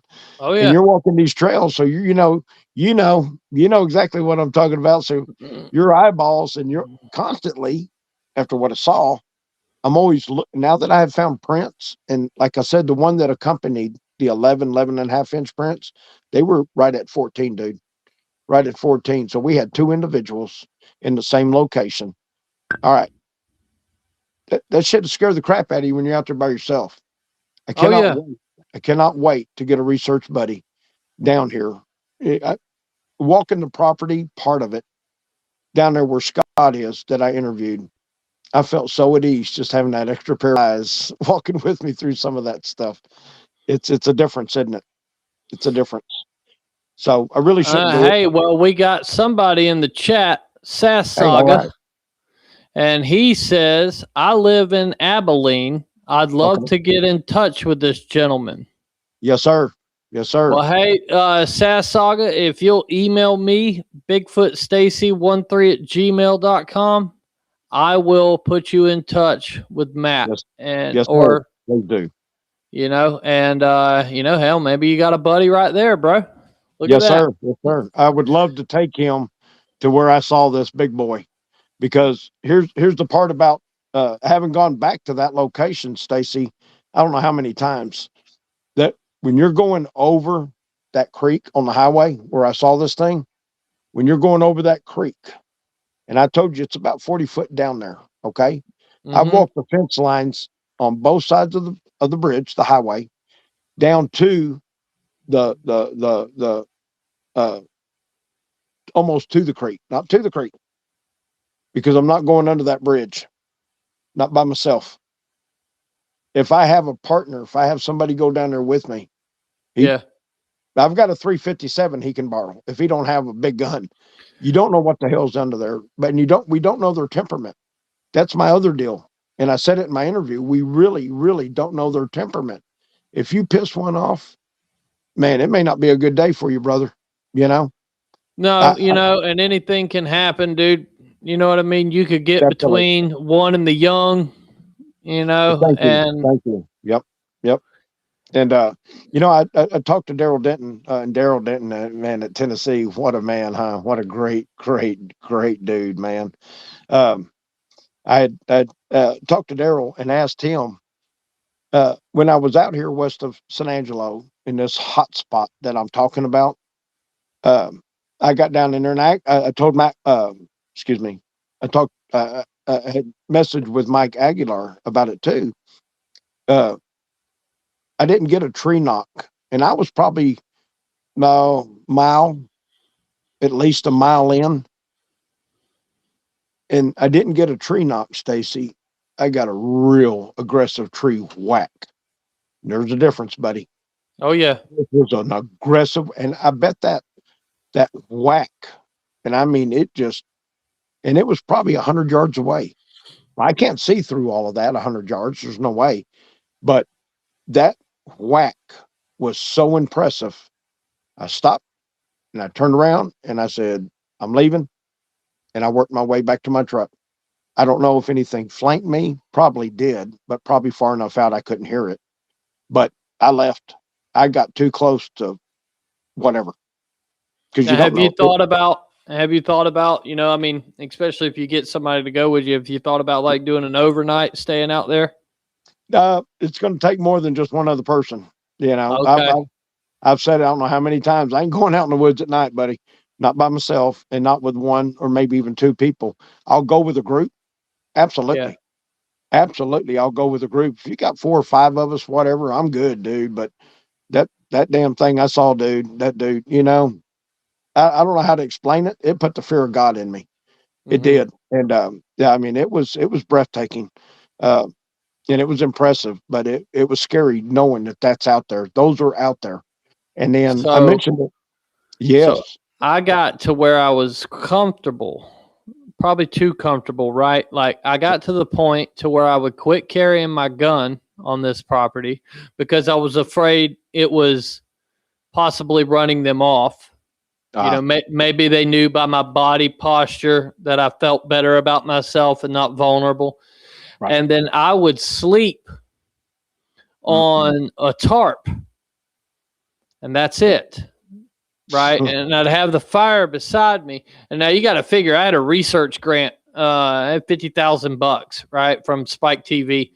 And so I did this 3-4 nights a week. Okay. And then I had an incident. I don't know if you've seen me on the Monster Quest recently, but I talked about it there where I was in this cabin and it started beating on the door. After that incident, I didn't do that shit no more. No. But up until then, it wasn't a naivete or anything. I just genuinely wanted to wake up. And it was there. Yeah.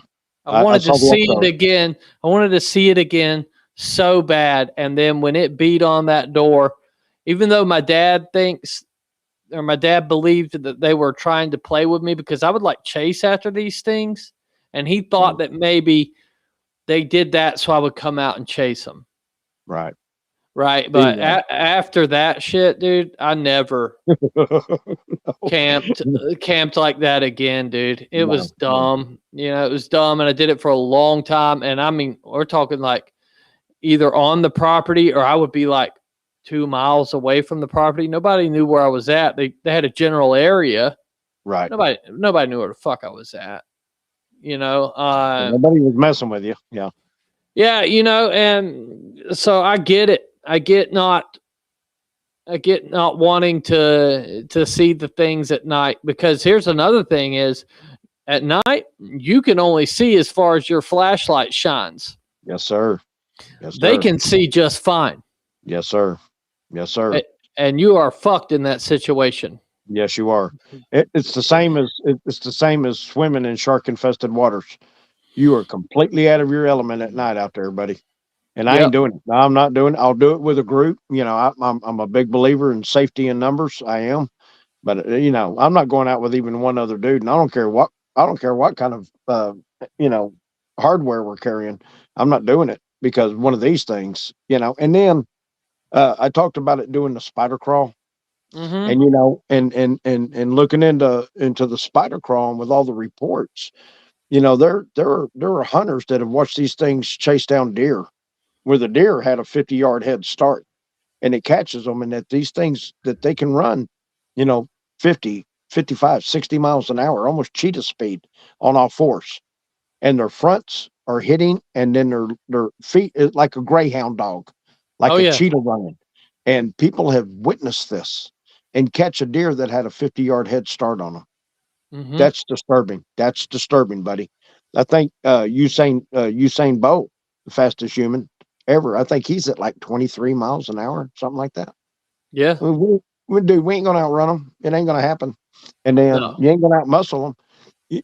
You've wrestled, maybe fought somebody that outweighs you by 30 pounds. Try getting that big boy off you. Can you Oh yeah. imagine something No. that outweighs you by 300 pounds? You ain't got a chance. And so that's my deal, man. Yeah. I When go I out. used to wrestle,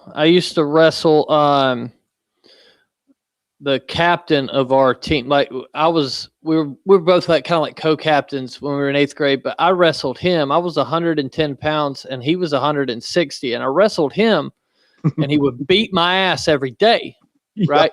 But then when I wrestled somebody my size, yeah. I'd smoke them, right? No There you go. problems. But yeah, dude, even keep that 50 pounds of difference. Yeah. People don't. That's why there's weight classes in this shit. But you couldn't do anything with something that had hundreds of pounds on you. No, you don't have a chance in hell. And I have a real quick story that's just going to blow your mind real quick. I'm going to give you a tidbit, okay? Because this is an interview that's going to come out of East Texas, okay? And this hunter, okay, down in the river bottoms of the Sabine National Forest, okay? And for those people out in East Texas, they know what's out there. They've grown up in it. This man was part of a hunting club. And this hunting club had 10,000 acre uh, area of land. That's a lot of land. Well, 3 different hunting clubs shared that 10,000 acres. Well, this man, Grandpa Wayne, we're going to call him, his hunting club, they had 4,000 acres of that 10,000. And Grandpa Wayne, he would go into the deepest part of this river bottom where he had a tree stand, and that was his spot. None of the other hunters went in there. That was Grandpa Wayne's spot, right? And this man is a man that was raised in the piney woods of East Texas, buddy. And they make them tough out there. They're a whole different breed, I promise. And great people, but don't piss them off, you know. So Grandpa Wayne grew up in the piney woods, worked his butt off, was in the military, tough as nails, and he was part of this hunting club. And where he had this tree stand, he was hog hunting down there. And this is a man that grew up in these piney woods, so he was on a known hog trail that he'd hunted probably for years. And the deer would run it during deer season as well. But he was hog hunting, and he had his 30-06 scoped, and less than 100 yards away, where the brush is where this hog trail comes out. Okay, and I spoke to this witness again yesterday. Is where the hog trail came out. So Grandpa Wayne is sitting in this tree stand, and he's watching the hog trail, and he's waiting on the hogs to come out so he can bag him a hog. He wants one of them 300 pounders. But off to the right of this hog trail, about 50 yards, was a tree and some brush. And Grandpa Wayne, and as the story goes, he could see the black hair, okay, in the brush, and it was down low to the ground. And so he thought it was a black bear, which you get them down in there, and you get them over from Louisiana and down from Arkansas. The black bear, you get your rogue males. So Grandpa Wayne thought it was possibly a black bear, and he's looking at it through his scope, and that's all he can see is black hair. Okay, so he lowers his rifle, and he's watching the hog trail. And as it turns out, at about 50 yards. The hogs came out. A group of hogs came out, and there were big ones in there. As soon as they came out onto the trail, and they were within 50 yards of Grandpa Wayne, this thing with black hair lowered, and it leapt. And the way he described it was like a bullfrog, where his front hands were out, his legs were out in front of his torso, and he hit, and he did 3 leaps, 3 bounds, and covered 50 yards. We're talking over 15 yards a leap, okay? Mm-hmm. And as it, in the 3rd bound, as it was coming into the hogs, into this group of hogs, they all got stunned. They all kind of fell and whatever before it even touched them, like it hit them with the infrasound. And we know that tigers and lions and elephants, whales, they all have infrasound to stun their prey. Mm-hmm. And with Grandpa Wayne, just before contact, these hogs all just took a dump, right? They were all like jacked up for a second. It grabbed 2 300-pound hogs. Grandpa Wayne described this as jet black, 8 foot tall. It grabbed 2 300-pound hogs. This is a man that was raised in the wood. He knows what a 60-pound hog looks like. He knows what a 300-pound hog looks like. And it slammed them against a tree and dropped them, and reached down and grabbed the hogs by the hind legs and started to walk back into the woods, toting them like we would a pair of suitcases. But after it took a few steps, it turned its whole upper body back at Grandpa Wayne, who now had his scope up, and looked at him right in his eyes. And Grandpa Wayne said, "And right into my soul." This scared him so bad, what he had just witnessed. He left his tree stand. When this thing left, he come out of his tree stand.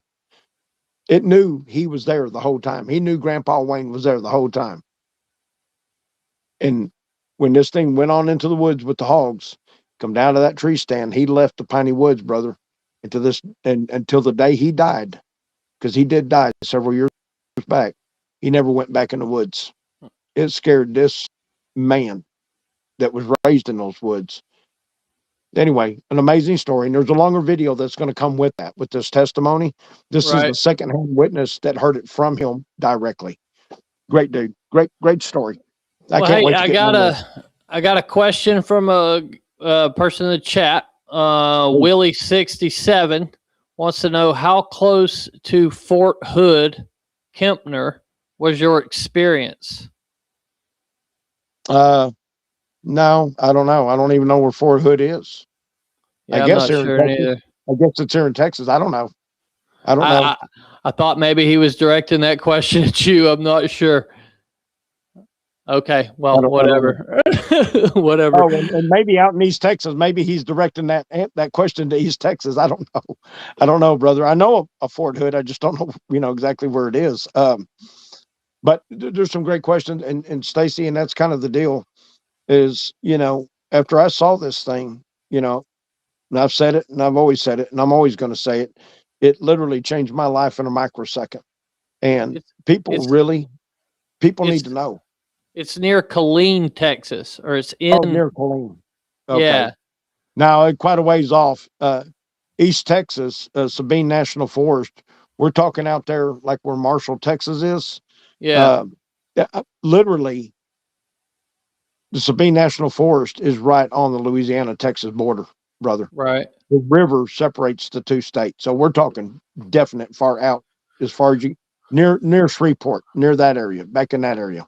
Oh, wow. I've got the details. I have the details. I'm just not going to divulge them here. I camped in Shreveport one time, and that was really a woodsy place, brother. It was really swampy place, man. Yes, sir. And out there in East Texas, these stories that I've got coming, and I've got some coming. I cannot wait to get out there, I promise. And I've got some stories out of Oklahoma, and I've got some stories out of Albuquerque, New Mexico, and the Sandia Hills. In fact, that witness may actually take me to where she saw hers. And nice. she sent me some pictures, and she actually just Saturday, she put up 2 new game cameras, but she sent me some pictures And I've got a picture for you, buddy. When I see you, we've Hell got a yeah. face. We've got a face, man. I don't have her permission to have sent that to you, Yeah, or I yeah, would it's have. all good. I get It's it. all good. We all get it. Um, but from the moment I saw that thing, it's like uh, people got to know. I mean, we all grew up hearing stories about the boogeyman and stuff. Bigfoot. I was like anybody else. I was like, yeah, it'd be cool if that shit was real, right? But then you move on with your life. That was it. Bigfoot wasn't on my radar Right. until I saw that thing. And I'm telling you, buddy, uh, people need to be aware when you go in the woods. You'll get a lot of these people. I've heard them called trolls. I've heard a lot of these other podcasts. They call them trolls. People Hmm. that are going to sit there and try to fry your story and tell you're full of crap and whatever. You know what, buddy? Get off your couch. Put your cell phone down. Put it in your back pocket. Go out in the woods, and it can be daytime. Get out there about 150 yards and just stand there and take in what you don't know, buddy. Don't sit here and tell us what we go out and do. I don't care if you've gone out in the woods. I don't care if you've gone into a public campsite. Randy Harrington, great dude. His was in a public campsite. I don't want people telling me, dude, you're full of shit, because I'm not full of shit. I know what I saw. I've been doing this. It changed my life, Stacy. Right. Okay. Well, let me ask you. Let me stop you there. Okay. What would your reaction have been if somebody you didn't know had told you they saw Bigfoot before you saw one? What would your reaction have been? Whatever. I'd have been like, okay, brother. I'm open minded, like I said. Right, Yep. but you understand where like the skeptics come from, right? Because Absolutely. it's a tall order, and I see a Okay. lot of people, and they'll get really bummed out or like mad about people. Well, they think I'm lying. Well, yeah, of course they think you're lying. They've never seen anything like this. They have no frame of reference, No, I get it. and you know what I mean. So if it was me, dude, I don't even worry about the trolls. Like people are going I to don't. talk shit regardless, bro. Right. And I guess I didn't reference this in the right way or categorize it.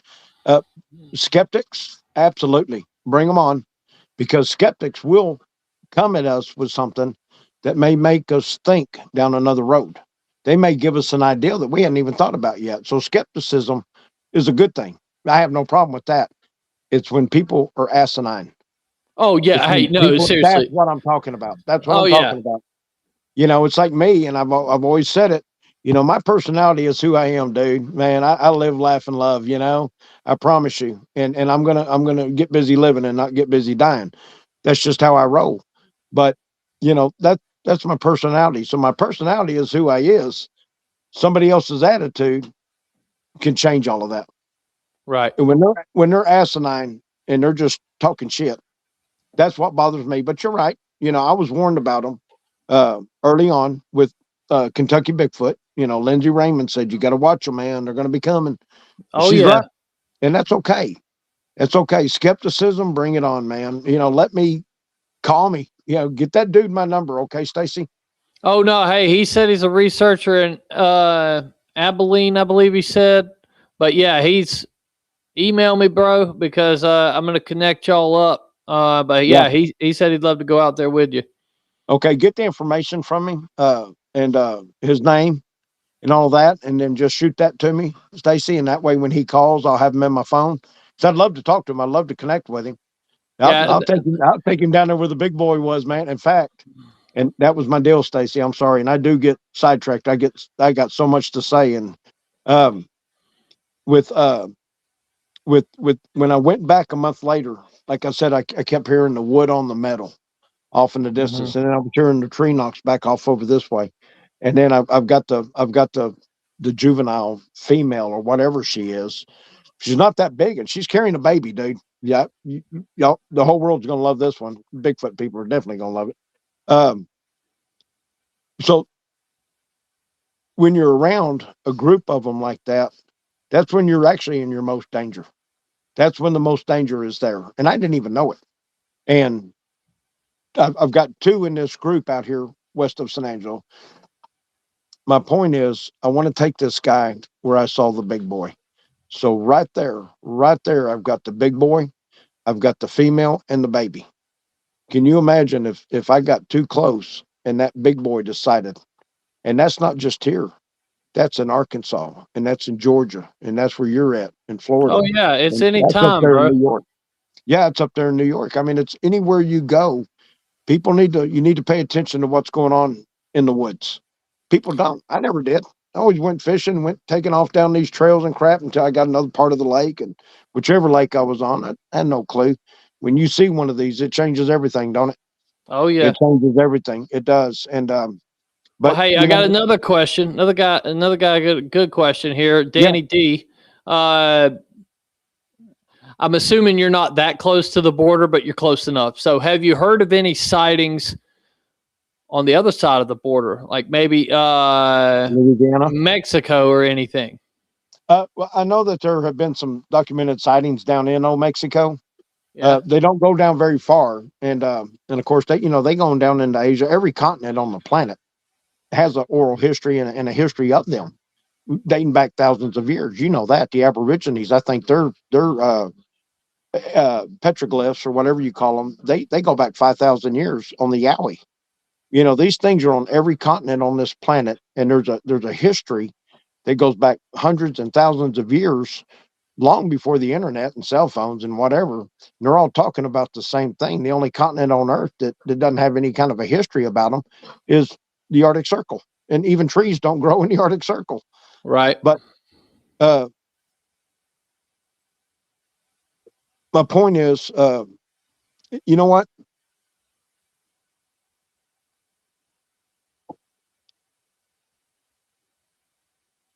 Rephrase the question to me. Rephrase the question to me. Oh, are you any sightings on the other side of the border, like Mexico, that you've heard about? Okay, yeah, and like I said, just looking at the documented sightings, and Scott Tompkins has the Bigfoot mapping project. Have you kept up with any of that? I've looked at it, but I don't stay with it. But I'm going to have him on the show soon, so I'm really excited about that. Amazing, man! What a godsend he is, huh? Yeah, what a yeah, great dude. idea.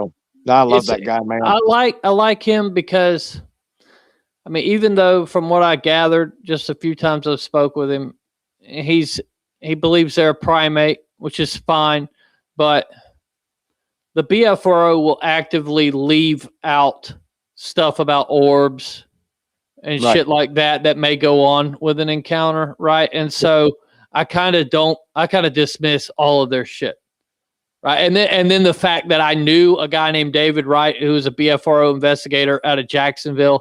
And so you had all these reports coming out of Jacksonville, and they were his high school students that were giving him the report. So I was like, okay, these kids are probably messing with him. So I don't know how well they're vetted and stuff like that. But I don't like when you leave out details that are like, hey, if they saw a fucking UFO and the Bigfoot came out of it, we need to know about the UFO it came out of. Just don't be like, oh, they saw the Bigfoot in the field, and leave out the whole part of the saucer behind it, right? And they'll do shit like that. And so, you know, to me, that's why I'm very hopeful for another database that will include that kind of stuff. Sure, and there actually needs to be, because it really does, because I don't call him. You know, I've never seen an orb. I've never seen a ghost.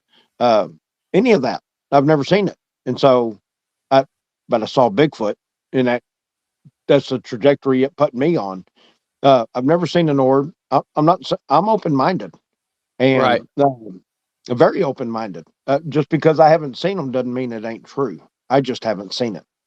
And so I stick with what I know. I stick with what I saw.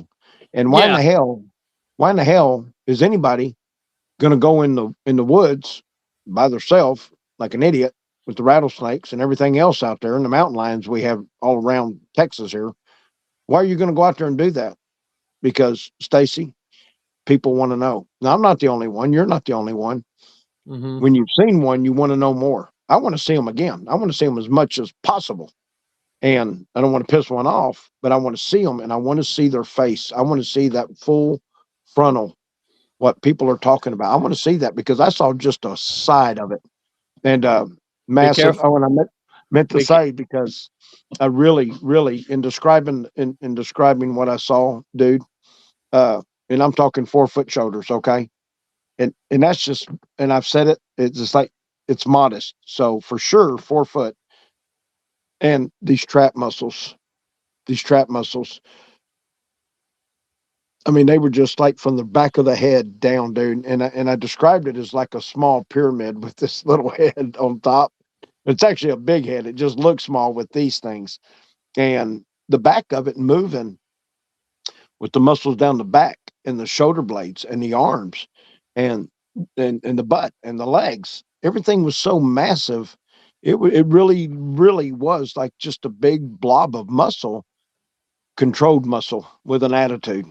And you don't want to, and then uh uh me and Charlie Raymond had talked about that. And when I talked about it doing a spider crawl, staying low to the ground and moving like they do, and they can, and the muscles there to do it, Um Charlie asked me, did it have long arms? And I said, I didn't really pay attention to how long the arms were. I really didn't. I was just so blown away by the muscle mass. right. Uh, but that it probably did have long arms. You would think that it'd have to be able to do what it did. How can Right. that something move 6 or 8 feet and just a little wobble to it? Let's one of us try to do that. No, but it's not even that.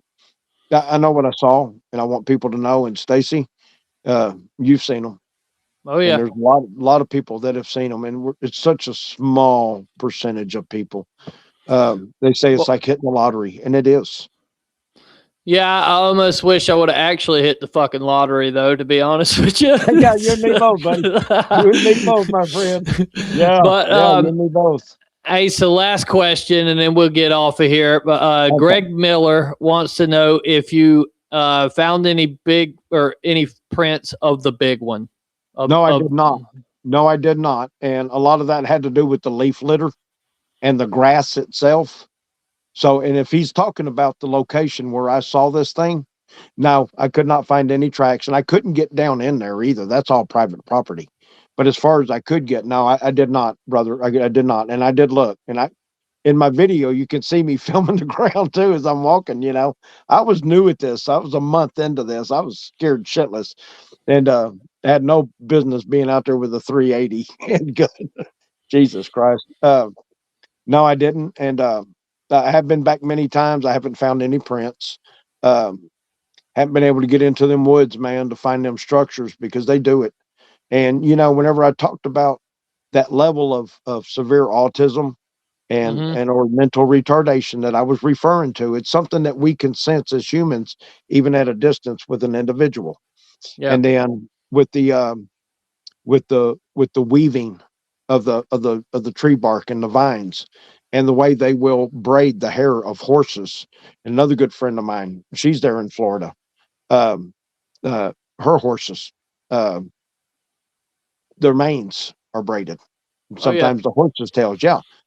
And so if you get to that point of tree structures, and a lot of them do look like the old Indian teepees or an attempt at it. Okay. Everything is taught. It's like wolves move in a pack. They don't have a language. They don't talk to each other, but every wolf knows his job, Yep. and that's how they hunt. And coyotes do the same thing. And Chester Moore, the wildlife uh, biologist, I like following him. He knows his business. But things that they don't have a spoken language, they have order to what they do in the wild. They grow up in it, literally from birth. And that's exactly there is a human element to what I saw. I promise. There's an intelligence there. I think it's very limited. It's not to our capability, and it may be just in a different light that we don't understand. But it's just that for everything that we see that they do, and twisting vines and making wreaths out of them, and X's and building stick structures to channel game into a certain choke point so that they can ambush them and eat. I know what I saw. I couldn't even imagine how many calories that thing has to take in every day, as Right. big as it was. Now, and I literally, like I said early on in the show, I compare my guesstimate of 900 or 1,000 pounds and probably closer to 8 foot, as I said earlier, because I'm comparing it. I'm comparing it to Patty. That's my comparison. And to me, what I'm looking at in that Patterson Gimlin film, I have zero doubt that that's not a real animal. That is a real creature. That is absolutely 100% what I saw, only a bigger version, the male version, of Patty. And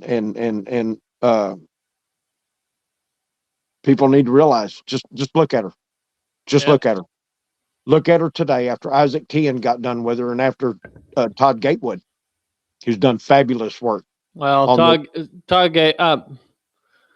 Todd Gatewood's made a bunch of AI bullshit, and like you can't replace pixels, No, right? You can't add Okay. pixels to something that's there. So what you're doing is adding stuff. I mean, it cleans it up, but it's not really how it looks, right? I understand that.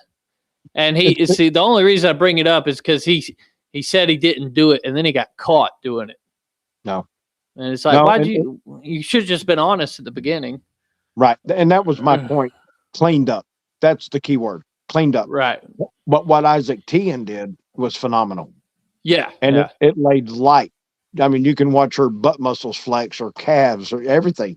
You can watch them move. And if you watch it enough times, you just keep picking up more information. And I don't know how many times I've watched the Patterson Gimlin film. 500, maybe? I don't know. I've watched it so many times. I'm just so enthralled with it because it's what I saw. And in my interview with Kentucky Bigfoot, I said that I can't help but refer back to the Harley Hoffman video. And a lot of us have seen the Harley Hoffman video. That Yep. jet black hair and that posture, only the one I saw, he wasn't leaning over as hard as the one in the Hoffman video, but the jet black. I can't help but look at the Hoffman video and it just flies into my brain what I saw, dude. That's what I saw. Saw a damn black Bigfoot dude. He was huge. And people got to realize they're out there, and there may be little ones, big ones, scrawny ones, those that are starving, those that have mange. I don't know. I just know that the boy I saw, it wasn't a damn thing wrong with him, that dude, at all. And I talked about him, going into people's property, and farmers and ranchers, they do. They talk about their horses being taken. And this thing I saw, it literally could throw a cow over its shoulder, dude, and walk off like you and me with a sack of potatoes. There's one of the first skunk ape reports I ever looked into. I must have been 10, 11 years old. And you should do this in your area. Like you should go to your local newspapers, Okay. and just ask them to look up reports of wild men. Okay. Right. I don't know what they would have called them in your area, but something to that degree, and you'd be shocked at the old newspaper reports you'll find. Right. Okay. But yeah. What I was saying, when I looked in this report when I was around 10 or 11, this rancher had a horse. This is in the Everglades now, skunk ape sighting. And that skunk ape had slapped the horse on the ass, like on the side, right? Okay. And it had left a damn bruise that raised up that was in the shape of that hand. Oh, crap. Now, how hard you got to hit a horse, right? To make it look like that, right? And the cops seen it too, because he called the police and they seen it as well. Wow. But anyways, well, brother, listen, we gone over time now. Yeah, but hey, I appreciate it. This has been a great interview, and I like your attitude. You're a very positive person. I am. I wish that would wear off a little bit on everybody, Well, you know what? It's funny because I think that's why me and Mike Aguilar click so good, because he's got that same attitude, man. It's like we live and breathe Bigfoot. We do. And he's such a badass anyway. And he knows that. I tell him that every time I turn around. He's a good dude, man. And I'm going to get out to Florida and I'm going to walk the woods with him, Christina, Marie Dumont, that team. That is an excellent team. the Kentucky people. I'm going there at the end of May for the Kentucky Festival, man. I've already got my cabin secured, tickets, all it's done, and I'm going. And I'm going into that Red River Gorge, dude, with the people that know that area. That's what I'm talking about, Stacey. I've got one more year, brother, and then I'm retired, and then I'm going to be rocking and rolling full-time Bigfoot, man. I'm telling you, I love it. You can't get it out of your head once it's in your system, and it is in your system. Like I said, I didn't go looking for Bigfoot, and he wasn't looking for me either. But we ran across each other, brother, and it changed my life, man. And I encourage people, open your mind up, man. The world's more, there's more to the world than what we realize. Open your mind up to the possibility. Watch a good documentary. Watch a good documentary or read a book. Read Dr. Meldrum's, but God dang it. How can I forget the name of that? It's help me out here, my brother. God dang. I've only read the book like 3 times. Legend meets science.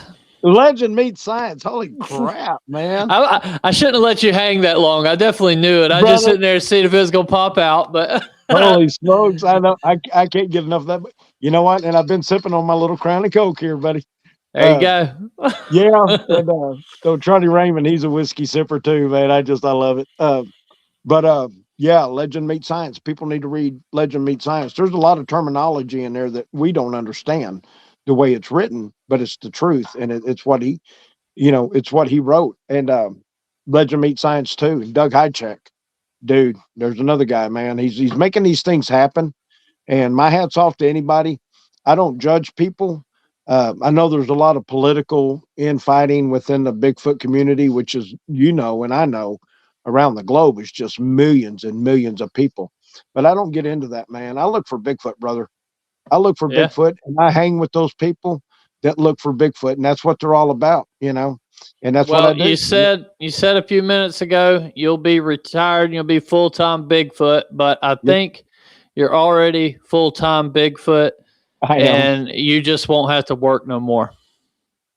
So, bingo, brother. My retirement's set and it's coming, man. And I didn't plan it. Just the way my life worked out, I'm going to be able to retire early.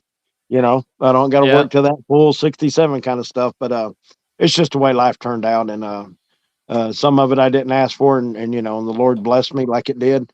The Lord's blessed me, meeting people through all of this. Man, I mean, so many good people. And I can't help it. There's Pastor Jay Keaton, dude. I listen to his Sunday morning podcast. I go to church with Brother Jay. I do. I don't go every Sunday because I've got stuff going on sometimes. But what a great man. And Daryl Denton and Martin Groves and, and Mike Smith and all of these people out there and, Cheryl Peacock. There's just so many people. You just can start naming them. And that could be another 30 minutes. So we need to stop. But I love it, dude. I love people that are all about Bigfoot. And it's like my signature on almost everything that I respond to with anybody and everybody. And I've done it with you. I put these 2 little Bigfoot tracks and I put 6 little dots and a pair of eyeballs. I do it on everything. I do it with everybody as much as I can. And that's my signature. And what that is you got these 2 feet and these 6 little dots. I promise you, if things go bad, those are 44 slugs. There you go. If things go bad, I pray to God it never does. I don't want to do nothing. I don't want them to do nothing to me. But brother, when I saw what I saw, I'm not going in the woods with a sunflower in my hand, and a little ribbon in my hair. I'm not doing it, dude. I'm going in there. If things go bad, I ain't the only one going to bleed. I promise you, because we don't know their temperament. We don't. And we've heard so many in that of East Texas and Louisiana. These things will bluff charge you, dude. And even out there in Florida, they'll bluff charge you. And, you're getting too close to their property, man, and to their family unit. You get close enough, dude. Mamas will protect their young, and so will them daddies, man. And I don't want to do that. They give me a whack. They give me a tree knot, a grunt. I hadn't been grunted at yet either, and I hadn't been growled at yet either. If it ever comes, I'm just do my about face and head right back to my truck and let them know I'm sorry, I'm leaving. Charlie Raymond told me, he goes, respect their wishes. And brother, I take that in to the woods with me every time. If I get that feeling, if I get that little that little roll call that they'll give you. Turn around and Mm-hmm. go back to your truck, live for another day, right? Yep. That's right, man. If they're at home, man, don't go knocking on the door, man. But Well, all right, I enjoyed it. brother. Well, let us get off of here, man. But hey, Yes, I sir. appreciate you coming on. And seriously, when you're coming through for the conference, hit me Yep. up ahead of time, and we'll roll out, dude. Yeah, we will roll out. I want to go see where you and your dad made this happen, dude. I want to see that place so bad. And I will. And I'm going to stay in touch with you anyway. Okay. Yeah, bro. You get these people that are going to reach out to you. Give them my number, and then I let me will. know that you got their name and their number, so I can go ahead and preset it. And then when they're trying to contact me, then we can talk Bigfoot and maybe hook up, man, and go do some research, right? All Because right, I'm going brother. anyway. You know me, man. I'm going anyway. Oh, yeah. Well, All hey, right, buddy, brother. Thank you. everybody, thanks for tuning in. And